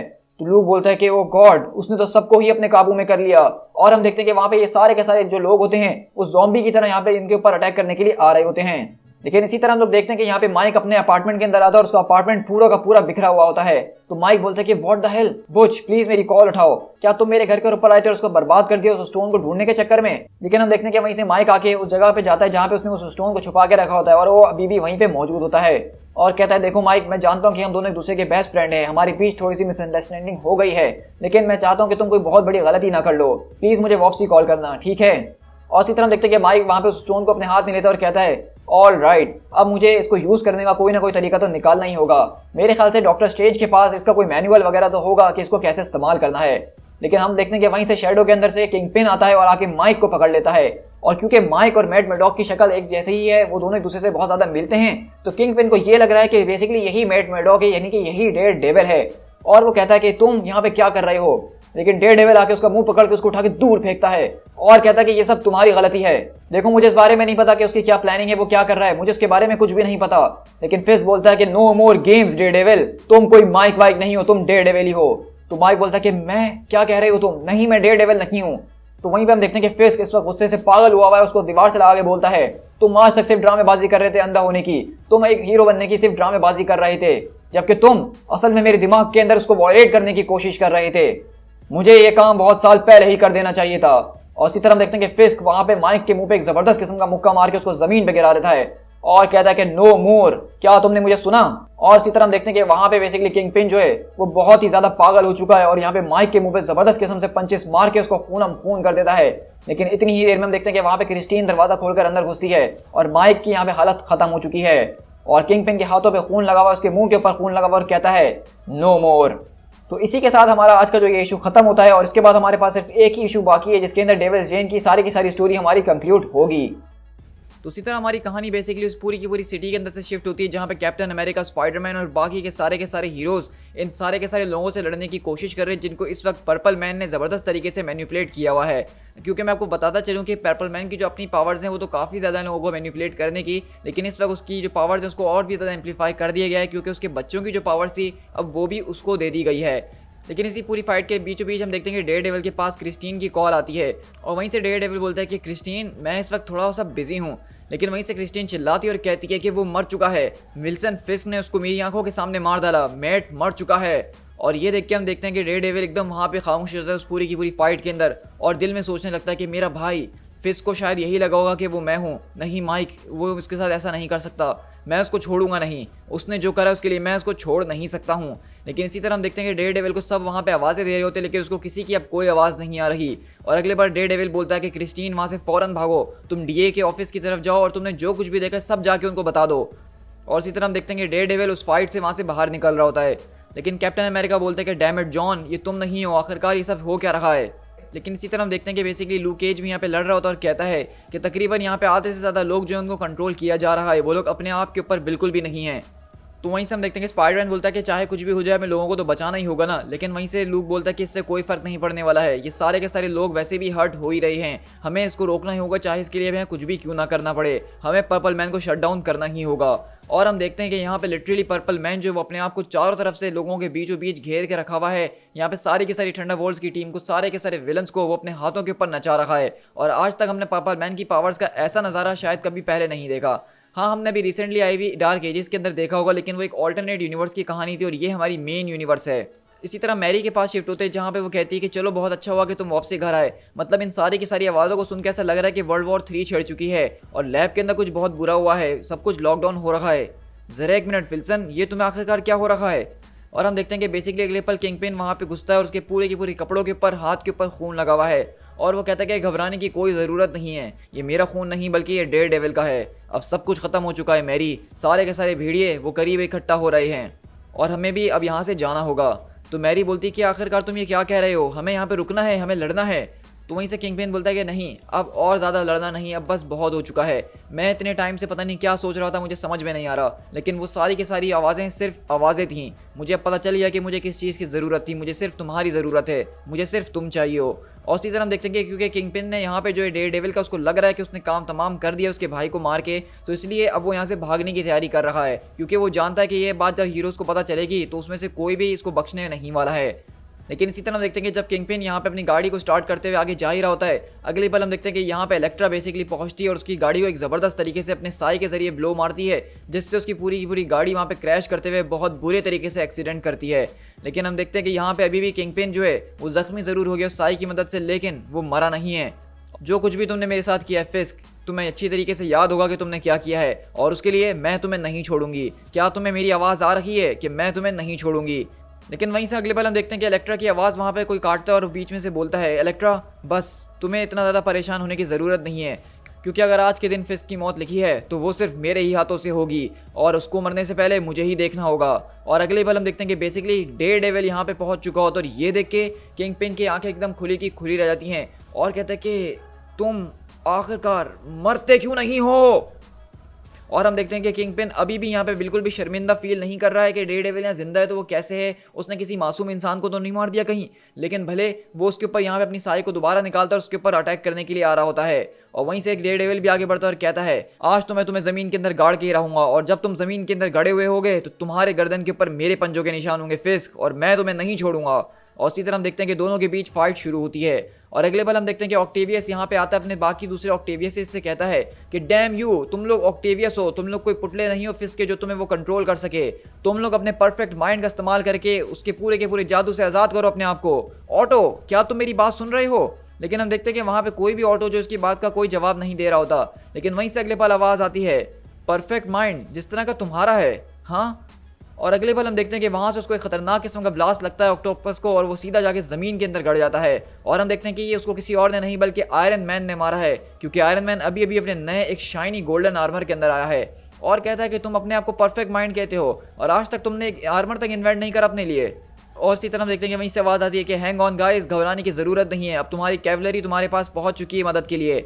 और हम देखते हैं कि बेसिकली यहाँ पे वो सारे के सारे लोग जिनको उस प्रिजन के अंदर कैद किया था वो सब यहाँ पहुंच चुके हैं, यानी कि Moon Knight, Mister Fantastic, Susan Storm, the Thing, Johnny Storm, ये सारे के सारे लोग यहाँ मदद के लिए पहुंच चुके हैं। और वहीं से पीटर बोलता है अरे बहुत बढ़िया भाई लोग, तुम लोग बिल्कुल सही टाइम पर आए हो, मदद की बहुत ज़्यादा ज़रूरत है। तो वहीं से सूजन बोलती है कि मैं अपनी शील्ड्स के जरिए इनको तब तक रोकने की कोशिश करूंगी जब तक मैं रोक सकती हूँ, लेकिन तुम लोगों को उसको रोकने का कोई ना कोई तरीका निकालना ही होगा। तो वहीं से लूक बोलता है कि मैं कोशिश कर रहा हूँ सबको रोकने की। लेकिन हम देखते हैं कि तभी वहाँ से एक आवाज़ आती है छोटी सी, पीछे हटो, मेरे रास्ते से फ़ौरन हट जाओ। और हम देखते हैं कि वहाँ पे अभी भी बेसिकली पर्पल मैन का जो एक लड़का होता है वो यहाँ पे जिंदा बच गया होता है, उसके हाथ नहीं लगा होता है और कहता है कि बताओ कि मेरे फादर कहाँ हैं पर्पल मैन, मैं उसको छोड़ूंगा नहीं। तो आज हम देख रहे हैं कि इस पूरे के पूरे एपिसोड के अंदर हर कोई एक दूसरे को पकड़ने ही की बातें कर रहा है, कोई किसी को छोड़ना चाहता ही नहीं है। और इसी तरह हम देखते हैं कि डेयर डेविल यहाँ पे ज़बरदस्त तरीके से किंग पिन से मुकाबला कर रहा होता है और वहीं पे इलेक्ट्रा जो है वो मैरी से मुकाबला कर रही होती है। और डेयर डेविल बस अपने दिमाग के अंदर यही सोच रहा है कि उसने मेरे भाई को जान से मार डाला, उसने माइकल को जान से मार डाला, आखिरकार मैं इस चीज़ के साथ किंग पिन को जिंदा कैसे रहने दे सकता हूँ, आखिरकार मैं कैसे, ज़रा एक मिनट, मुझे दिमाग से सोचना होगा वरना वो मेरे ऊपर हावी होना शुरू हो चुका है, मैं अपने पूरे के पूरे फोकस को खोते जा रहा हूँ। और इसी तरह हम देखते हैं कि इस बात का फ़ायदा उठाते हुए किंग पिन वहाँ पे डेयर डेविल के ऊपर एक अपर हैंड हासिल कर लेता है और उसको ज़बरदस्त तरीके से यहाँ पे पेलना शुरू करता है। और हम देखते हैं कि मैरी भी यहाँ पे जो है अपनी कुछ ज़बरदस्त तरह की ट्रिक्स को आजमाते हुए अपने ब्लेड से यहाँ पे इलेक्ट्रा से मुकाबला कर ही रही होती है। लेकिन इलेक्ट्रा बोलती है कि मैरी और तुम्हारी पार्लर ट्रिक्स, आखिरकार तुम इस बात को कब जानोगी कि जिस चिंगारी से तुम मुझे मारने की कोशिश कर रही हो उससे मेरा कुछ नहीं बिगड़ने वाला, क्योंकि मुझे तो बनाया ही आग के अंदर गया है। लेकिन इसी तरह हम देखते हैं कि किंग पिन यहाँ पे डेयर डेविल के ऊपर काफ़ी भारी पड़ चुका है और उसको पंचेस मार मार के जो है वो निढाल कर रहा है और कहता है कि तुम्हें हर एक चीज़ को बर्बाद करने का बहुत ही ज़्यादा शौक है। पहले तुम मेरी माइंड के अंदर मुझे अटैक करते हो, मेरी मेमोरीज से खेलते हो और एक बार जब मैं अपनी खुशी को हासिल कर ली तो तुम्हें मेरी वो खुशी भी अजीज़ नहीं है, तुम मुझे कभी सुकून में नहीं रहने दोगे। और इसी तरह हम देखते हैं कि अगले पल पर्पल मैन यहाँ पे सामने आता और कहता है अच्छा छोटे उस्ताद, तो लगता है कि तुम उनके हाथों से बच के भाग गए थे, चलो अच्छी बात है कि तुम यहाँ पे आ गए हो। लेकिन वहीं से वो पूछता है कि मुझे बताओ कि वो सब कहाँ हैं, मेरे बाकी के बहन भाई। तो पर्पल मैन वहाँ पे हंसते हुए बोलता है सच में तुम्हें अब उनकी परवाह हो रही है, वो तो मर चुके हैं, डेड डेड डेड, और उनकी सारी की सारी पावर अब वो मेरे अंदर आ चुकी है। तो आ जाओ, अपने आप को भी मेरे सामने झुका दो, अब तुम्हारी शक्तियाँ भी वो मेरी होती हैं, अब मैं तुम्हें मार के भी तुम्हारी पावर्स को वापसी हासिल कर ही लूँगा। और इसी तरह हम देखते हैं कि यहाँ पे बिल्कुल पर्पल मैन जो है वो सारी के सारी पावर के नशे में चकनाचूर हुआ है, उसको इस वक्त किसी बात का कोई अंदाज़ा नहीं है कि वो क्या कर रहा है, वो किसके साथ बात कर रहा है। और इसी तरह हम देखते हैं कि वो बेसिकली अपने बेटे के ऊपर ही अटैक करने के लिए बढ़ता है, लेकिन वहीं पे लूक केज उनके बीच में आ जाता है। और इसी तरह इलेक्ट्रा बोलती है कि तुम्हारी सबसे बड़ी प्रॉब्लम क्या है मैरी, कि तुम जो वेपन्स के ऊपर कुछ ज़्यादा ही रिलाई करती हो, जबकि मैं वो खुद एक वेपन हूँ। और इसी तरह इलेक्ट्रा वहाँ पे एक ज़बरदस्त तरीके से किक मारती है वहाँ पे मैरी को, जिसकी वजह से उसकी वहाँ पे कमर की हड्डी टूट जाती है। और इसी तरह वहीं से डेयर डेविल जो है वो काफ़ी ज़्यादा बुरी हालत में आ चुका है और किंग पिन उसके सामने खड़ा हुआ कहता है अगर वो चाहें तो मुझे उस इलेक्ट्रिक चेयर के अंदर सारी ज़िंदगी बिठा सकते हैं, लेकिन अगर आज रात मैं तुम्हें मारूंगा तो एक स्माइल के साथ ही मारूंगा, ताकि तुम देख सको कि तुम्हारी जान आज किसने ली है। लेकिन हम देखते हैं कि वहीं से डेयर डेविल बोलता है कि अब काफ़ी ज़्यादा तुम देर कर चुके हो विल्सन, जो तुम हासिल करना चाहते थे अब वो तुम हासिल नहीं कर सकते हो, क्योंकि अब तुम्हें पीछे हटना होगा, क्योंकि हम देखते हैं कि बेसिकली वहीं पे डेयरडेविल अगले पल उसकी गाड़ी के अंदर से हाथ डाल के उसकी उस केन को निकाल लेता है। ये वो केन है जिसके अंदर पर्पल मैन की एनर्जी का अभी भी थोड़ा सा हिस्सा मौजूद है और उसके जरिए लोगों को कंट्रोल किया जा सकता है। और हम देखते हैं कि एकदम किंगपिन वहाँ पे डर जाता है और पीछे हटता है। लेकिन वहीं से डेयरडेविल बोलता है कि मैं चाहता हूं कि तुम सफ़र करो विल्सन, मैं चाहता हूं कि तुम उन सारे के सारे गुनाहों को महसूस करो, वो सारी की सारी गुनाह जो तुमने आज तक ज़िंदगी में करे हैं तुम उनको सफ़र करो, तुम उनको महसूस करो, तुम वो सारे के सारे गुनाह जियो। मैं चाहता हूं कि तुम सोचो कि तुमने जिन जिन लोगों की ज़िंदगी को जिन जिन तरीक़ों से बर्बाद किया है वो सारे के सारे तरीक़ों को तुम सोचो। लेकिन हम देखते हैं कि अगले पल किंगपिन की आंखें वहाँ चमकती हैं और कहता है ओ माई गॉड, हाँ ये तो मैंने कर लिया। और अगली बार हम देखते हैं कि बेसिकली ये देख के डेयरडेविल की आंखें एकदम खुली की खुली रह जाती हैं। मतलब यहाँ पे दरअसल डेयरडेविल ने उसको ये ऑर्डर दिया था कि उसने अपनी ज़िंदगी के अंदर जो कुछ भी गलत किया है वो उसको सोचे, लेकिन अगले पल किंगपिन बोलता है कि वो मैंने सब सोच लिया। इसका मतलब ये है कि किंगपिन ने आज तक जो कुछ भी अपनी ज़िंदगी में किया है उसको कभी लगा ही नहीं कि वो गलत कर रहा था और इस वजह से उसके पास सफ़र करने के लिए भी कुछ नहीं है। मतलब डेयरडेविल ने उसको आराम से मारना चाहा तो वो भी उसके नसीब में नहीं है। और ये देखे डेयरडेविल को इतना ज़्यादा गुस्सा आता है कि वो स्टिक सीधा उसके मुंह के ऊपर मार के तोड़ देता है। लेकिन वहीं पे हम देखते हैं कि लूक केज यहाँ पे उस लड़के की मदद करता है और उसको अपनी बनाई हुई एक डिवाइस देता है जिसकी मदद से वो पर्पल मैन के इन्फ्लुएंस से बचा हुआ था और कहता है कि तुम्हें इसी का इस्तेमाल करके इसके दिमाग के ऊपर हावी होना होगा और अपने फादर से आज मुकाबला करना होगा। और यहीं पे हम देखते हैं कि बेसिकली एक तरफ किंगपिन और डेयरडेविल की लड़ाई चल रही है और वहीं पे एक तरफ जो है लूक केज जो है पर्पल मैन से मुकाबला करने के लिए उसके बच्चे को मोटिवेट कर रहा है। और इसी तरह हम देखते हैं कि यहाँ पे हमें गजब का नज़ारा नजर आ रहा है जहाँ पे हम देखते हैं कि पर्पल मैन पूरी की पूरी सिटी को जो है अपनी पावर्स की मदद से डिस्ट्रॉय कर रहा है। उसकी पावर्स इतनी ज़्यादा बढ़ चुकी हैं और वहीं से वो कहता है कि तुम्हें मैंने एक सिंपल सा ऑर्डर दिया है बच्चे कि लूक केज को जान से मार डालो। लेकिन हम देखते हैं कि वो बच्चा भी अपने ऊपर पूरा का पूरा कंट्रोल बनाने की कोशिश कर रहा होता है और लूक हम देखते हैं कि उसको सारी की सारी बाकी एनर्जी से बाकी सारे के सारे ब्लास्ट से बचाने की कोशिश कर रहा होता है।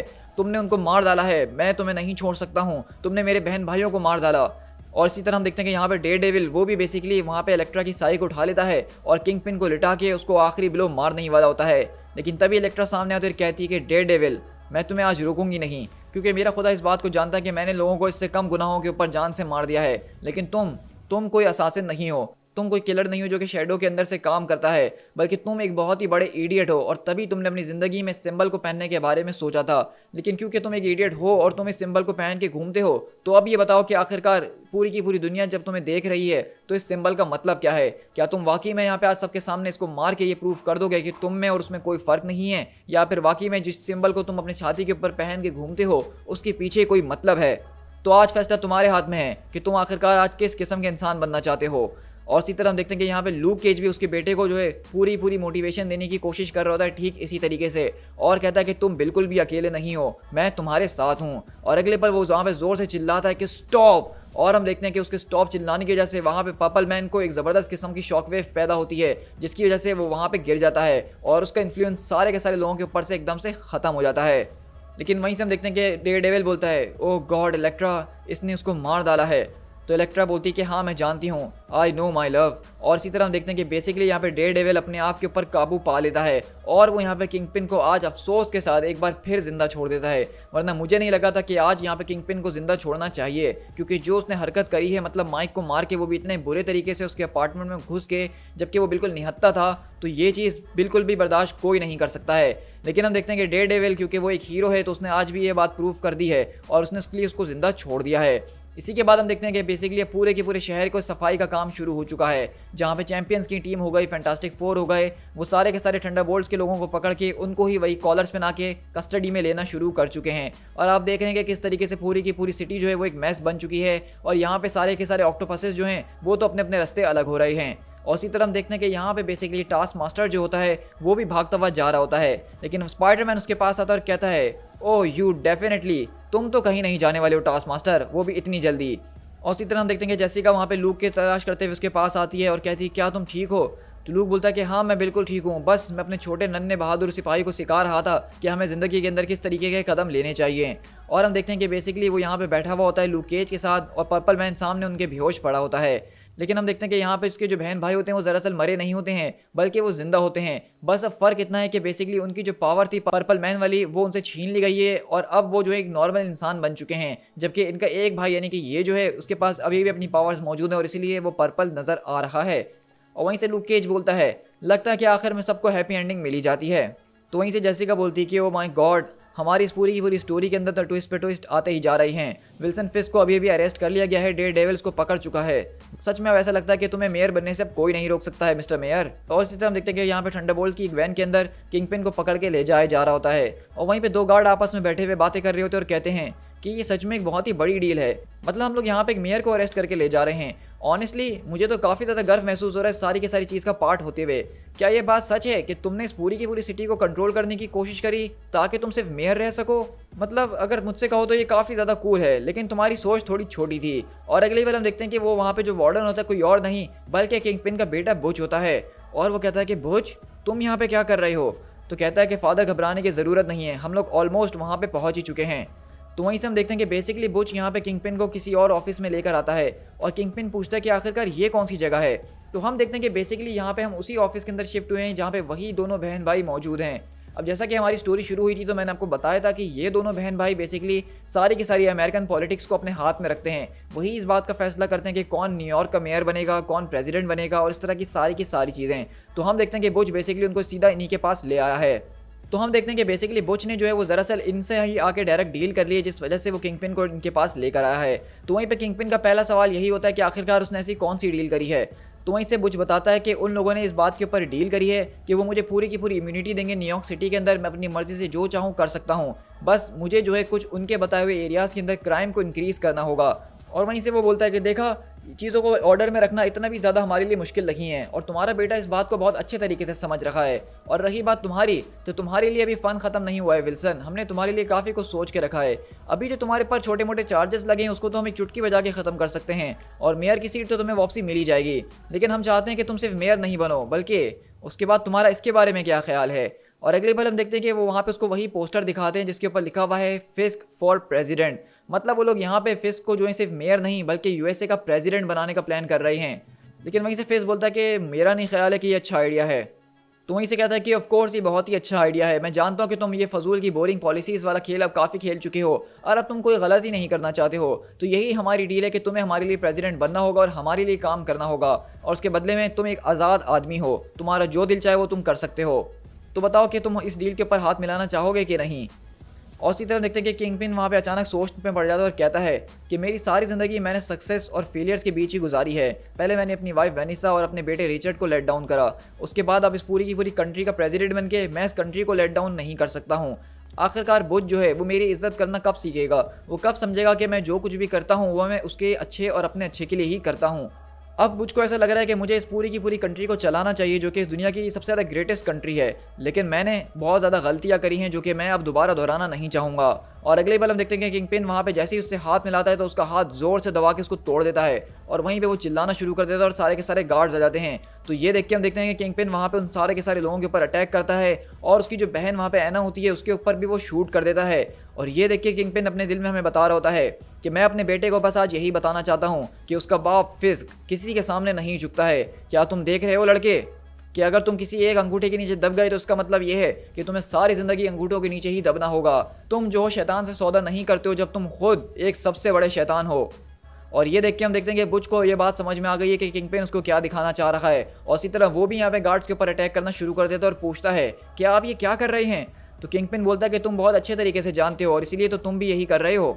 तुम शायद अपने आप को बुच फेरिस के नाम से बुलाना ज़्यादा पसंद करते हो, लेकिन इस बात को याद रखना कि तुम अंदर से एक फिस्क हो। यू आर अ फिस्क सन। मैं यहाँ पे मौजूद नहीं था जब ये सब कुछ हो रहा था, मैं उसको बदल नहीं सकता हूँ, लेकिन अब मैं तुम्हारे पास मौजूद हूँ। अब जो भी तुमसे मैं कहने वाला हूँ उस पूरी की पूरी बात को एक अफवाह की तरह रोडों के ऊपर फैला दो। ये बात लोगों के बीच पहुँच जाए कि तुमने मुझे जान से मार दिया है क्योंकि मैंने सिटी के अंदर अटैक करने की कोशिश करी थी, मैंने जो है मैड मैडॉक का खून किया है। और जब तुम्हें ये सारी की सारी बातें पता चली कि तुम्हारा फादर एक करप्ट आदमी है और वो ये सारी की सारी हरकतें कर रहा है, तो तुम उठे और तुमने अपने फादर को जान से मार दिया और इसके बदले में सारा का सारा क्राउन, सारी की सारी शोहरत वो तुम्हारी हो गई। आफ्टर ऑल दिस ईयर मैंने आज तक तुम्हें कोई तोहफा नहीं दिया मेरे बेटे, लेकिन आज मैं तुम्हें अपना सबसे बड़ा तोहफा देता हूँ, अपनी जायदाद का। जाओ जाके इस राजा की कहानी को लोगों तक फैला दो ताकि तुम इस कहानी के किंगपिन बन सको। और हम देखते हैं कि बेसिकली बुच को उसके फादर ने ये बोला है कि अब वो नया किंगपिन यहाँ पे बन सकता है, मतलब जो किंगपिन करता है आज तक वही बुच करेगा, लेकिन दुनिया को ये बताएगा कि उसका बाप गलत था और वो सही है। लेकिन जब यहाँ पे बुच उसकी सारी की सारी बातें सुनता है तो उसको तब जाके ख्याल आता है कि मेड मैडॉक ओह गॉड, मुझे तुम्हारी बात सुननी चाहिए थी, मुझे तुम्हारी बात सुननी चाहिए थी माइक, मुझसे बहुत ही बड़ी गलती हो गई। क्योंकि आपको जैसा कि याद होगा कि माइक लास्ट एपिसोड के अंदर इसको बार बार कॉल कर रहा था बुच को समझाने के लिए कि ये सब कुछ क्या चल रहा है, कि किस तरीके से डेयरडेविल और माइट मर्डॉक ये सब एक दूसरे से कनेक्टेड हैं। तो अब जाके उसको समझ में आया कि अब उसको बहुत ज़्यादा देर हो चुकी है, क्योंकि उसके फादर ऑलरेडी उसके बेस्ट फ्रेंड माइक को मार चुके हैं और अब वो यहाँ पे बैठ के अफसोस के अलावा कुछ नहीं कर सकता है। इसी के एक हफ्ते बाद हम लोग यहाँ से शिफ्ट होते हैं डेयरडेविल के पास, जहाँ पे वो एक बिल्डिंग के ऊपर बैठा होता है और हम देखते हैं कि इलेक्ट्रा उसके पास आती है और कहती है, क्या तुम इस बारे में श्योर हो, क्या तुम बिल्कुल तैयार हो? तो कहता है कि हाँ मैं बिल्कुल तैयार हूँ, और वैसे भी मैट मर्डॉक अब मर चुका है, अब इस दुनिया के अंदर मैट मर्डॉक का कोई नामो निशान नहीं है, तो इसका मतलब अब मेरा भी कोई वजूद नहीं है। ये सच में मेरे लिए एक बहुत ज़्यादा हॉरिबल रोड था, एक डेथ, एक प्रिजन, लेकिन अब मैं तैयार हूँ। अब मुझे जो करना है कुछ बड़ा करना है। नो मोर स्ट्रीट क्राइम्स, नो मोर फिस्क। तुम शुरू से चाहती थी ना कि मैं तुम्हें ज्वाइन कर लूँ, मैं फिस्ट का हिस्सा बन जाऊँ, ताकि हम लोग एक साथ मिल के जो है हैंड को गिरा सकें। तो लगता है कि अब मैं इसके लिए तैयार हो चुका हूँ। मेरे पास और भी बहुत ज़्यादा ज़बरदस्त किस्म के आइडियाज़ हैं जिसके ज़रिए हम इस दुनिया को और ज़्यादा सेफ बना सकते हैं। तो वहीं से इलेक्ट्रा अपना मार्क्स पहनती है और कहती है कि फाइनली, लेकिन फिस्ट को ज्वाइन करने से पहले कुछ सेरेमनीज़ हैं जो कि तुम्हें। तो डेयरडेविल बोलता है कि हाँ मैं उनको काफ़ी अच्छे तरीके से जानता हूँ और मुझे पता है कि उनकी शुरुआत कहाँ से करनी है, तो चलो चल के मिल के दुनिया बचाते हैं। तो इसी तरह हम देख रहे हैं कि बेसिकली अब डेयरडेविल जो है वो अपने एक बिल्कुल ही नए पाथ के ऊपर हमें नजर आने वाला है। यानी कि डेयरडेविल अब हमें डेयरडेविल के रूप में तो दिखेगा, लेकिन वो सिर्फ न्यूयॉर्क सिटी के अंदर नहीं, बल्कि जैसा कि उसने कहा कि वो अब स्ट्रीट क्राइम्स को, फिस्क को और इस तरह की छोटी मोटी चीज़ें बहुत कर चुका है। और अब जैसा कि मैट मर्डॉक दुनिया की नज़र में मर चुका है, तो वो मैट मर्डॉक बन के एक लॉयर भी नहीं बन सकता है, तो इसलिए वो इलेक्ट्रा के साथ जा रहा है पूरे के पूरे हैंड ऑर्गेनाइजेशन को ख़त्म करने के लिए। तो अब आगे इसके क्या स्टोरी आर्क्स होंगे वो तो हमें तभी पता चल पाएगा जब हमारे पास डेयरडेविल का कोई नया स्टोरी आर्क आएगा।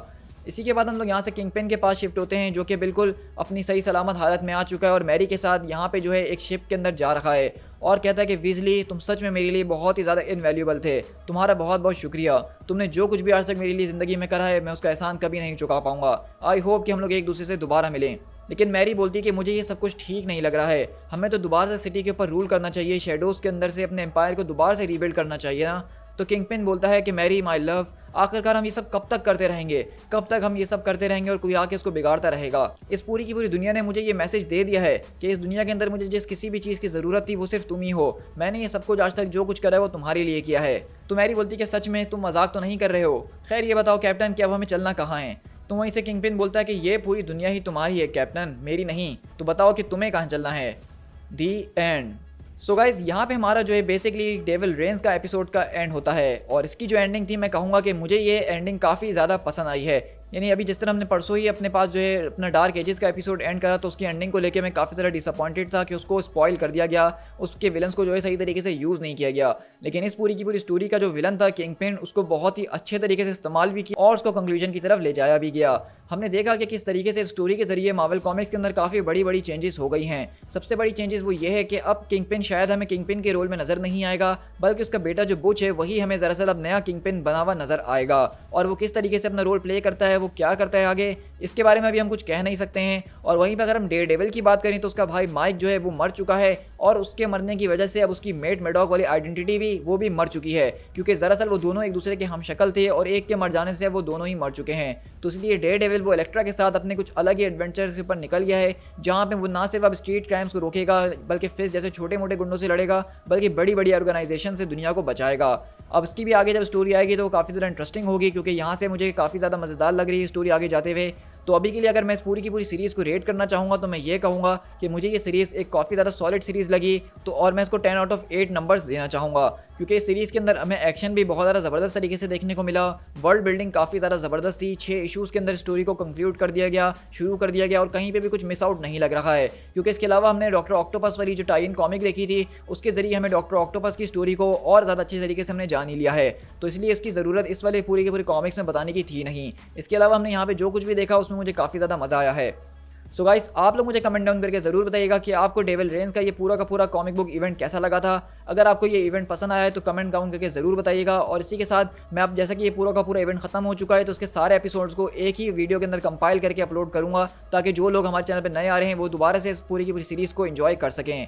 सो गाइस, जाने से पहले चैनल को सब्सक्राइब करना बिल्कुल भी मत भूलिएगा, ताकि आप इस तरह के ऑसम कॉमिक मेरे चैनल पे एंजॉय कर सकें, जो कि हम डेली बेसिस पे शेयर कर रहे होते हैं। और अगर आप मूवीज़ और दूसरी चीज़ों के अंदर इंटरेस्ट रखते हैं तो मेरे second channel Speed Tiger explain को भी सब्सक्राइब जरूर कीजिएगा। So guys, this is Speed Tiger, मिलते अपनी किसी और कॉमिक बुक वीडियो के साथ। Till then, thank you so much.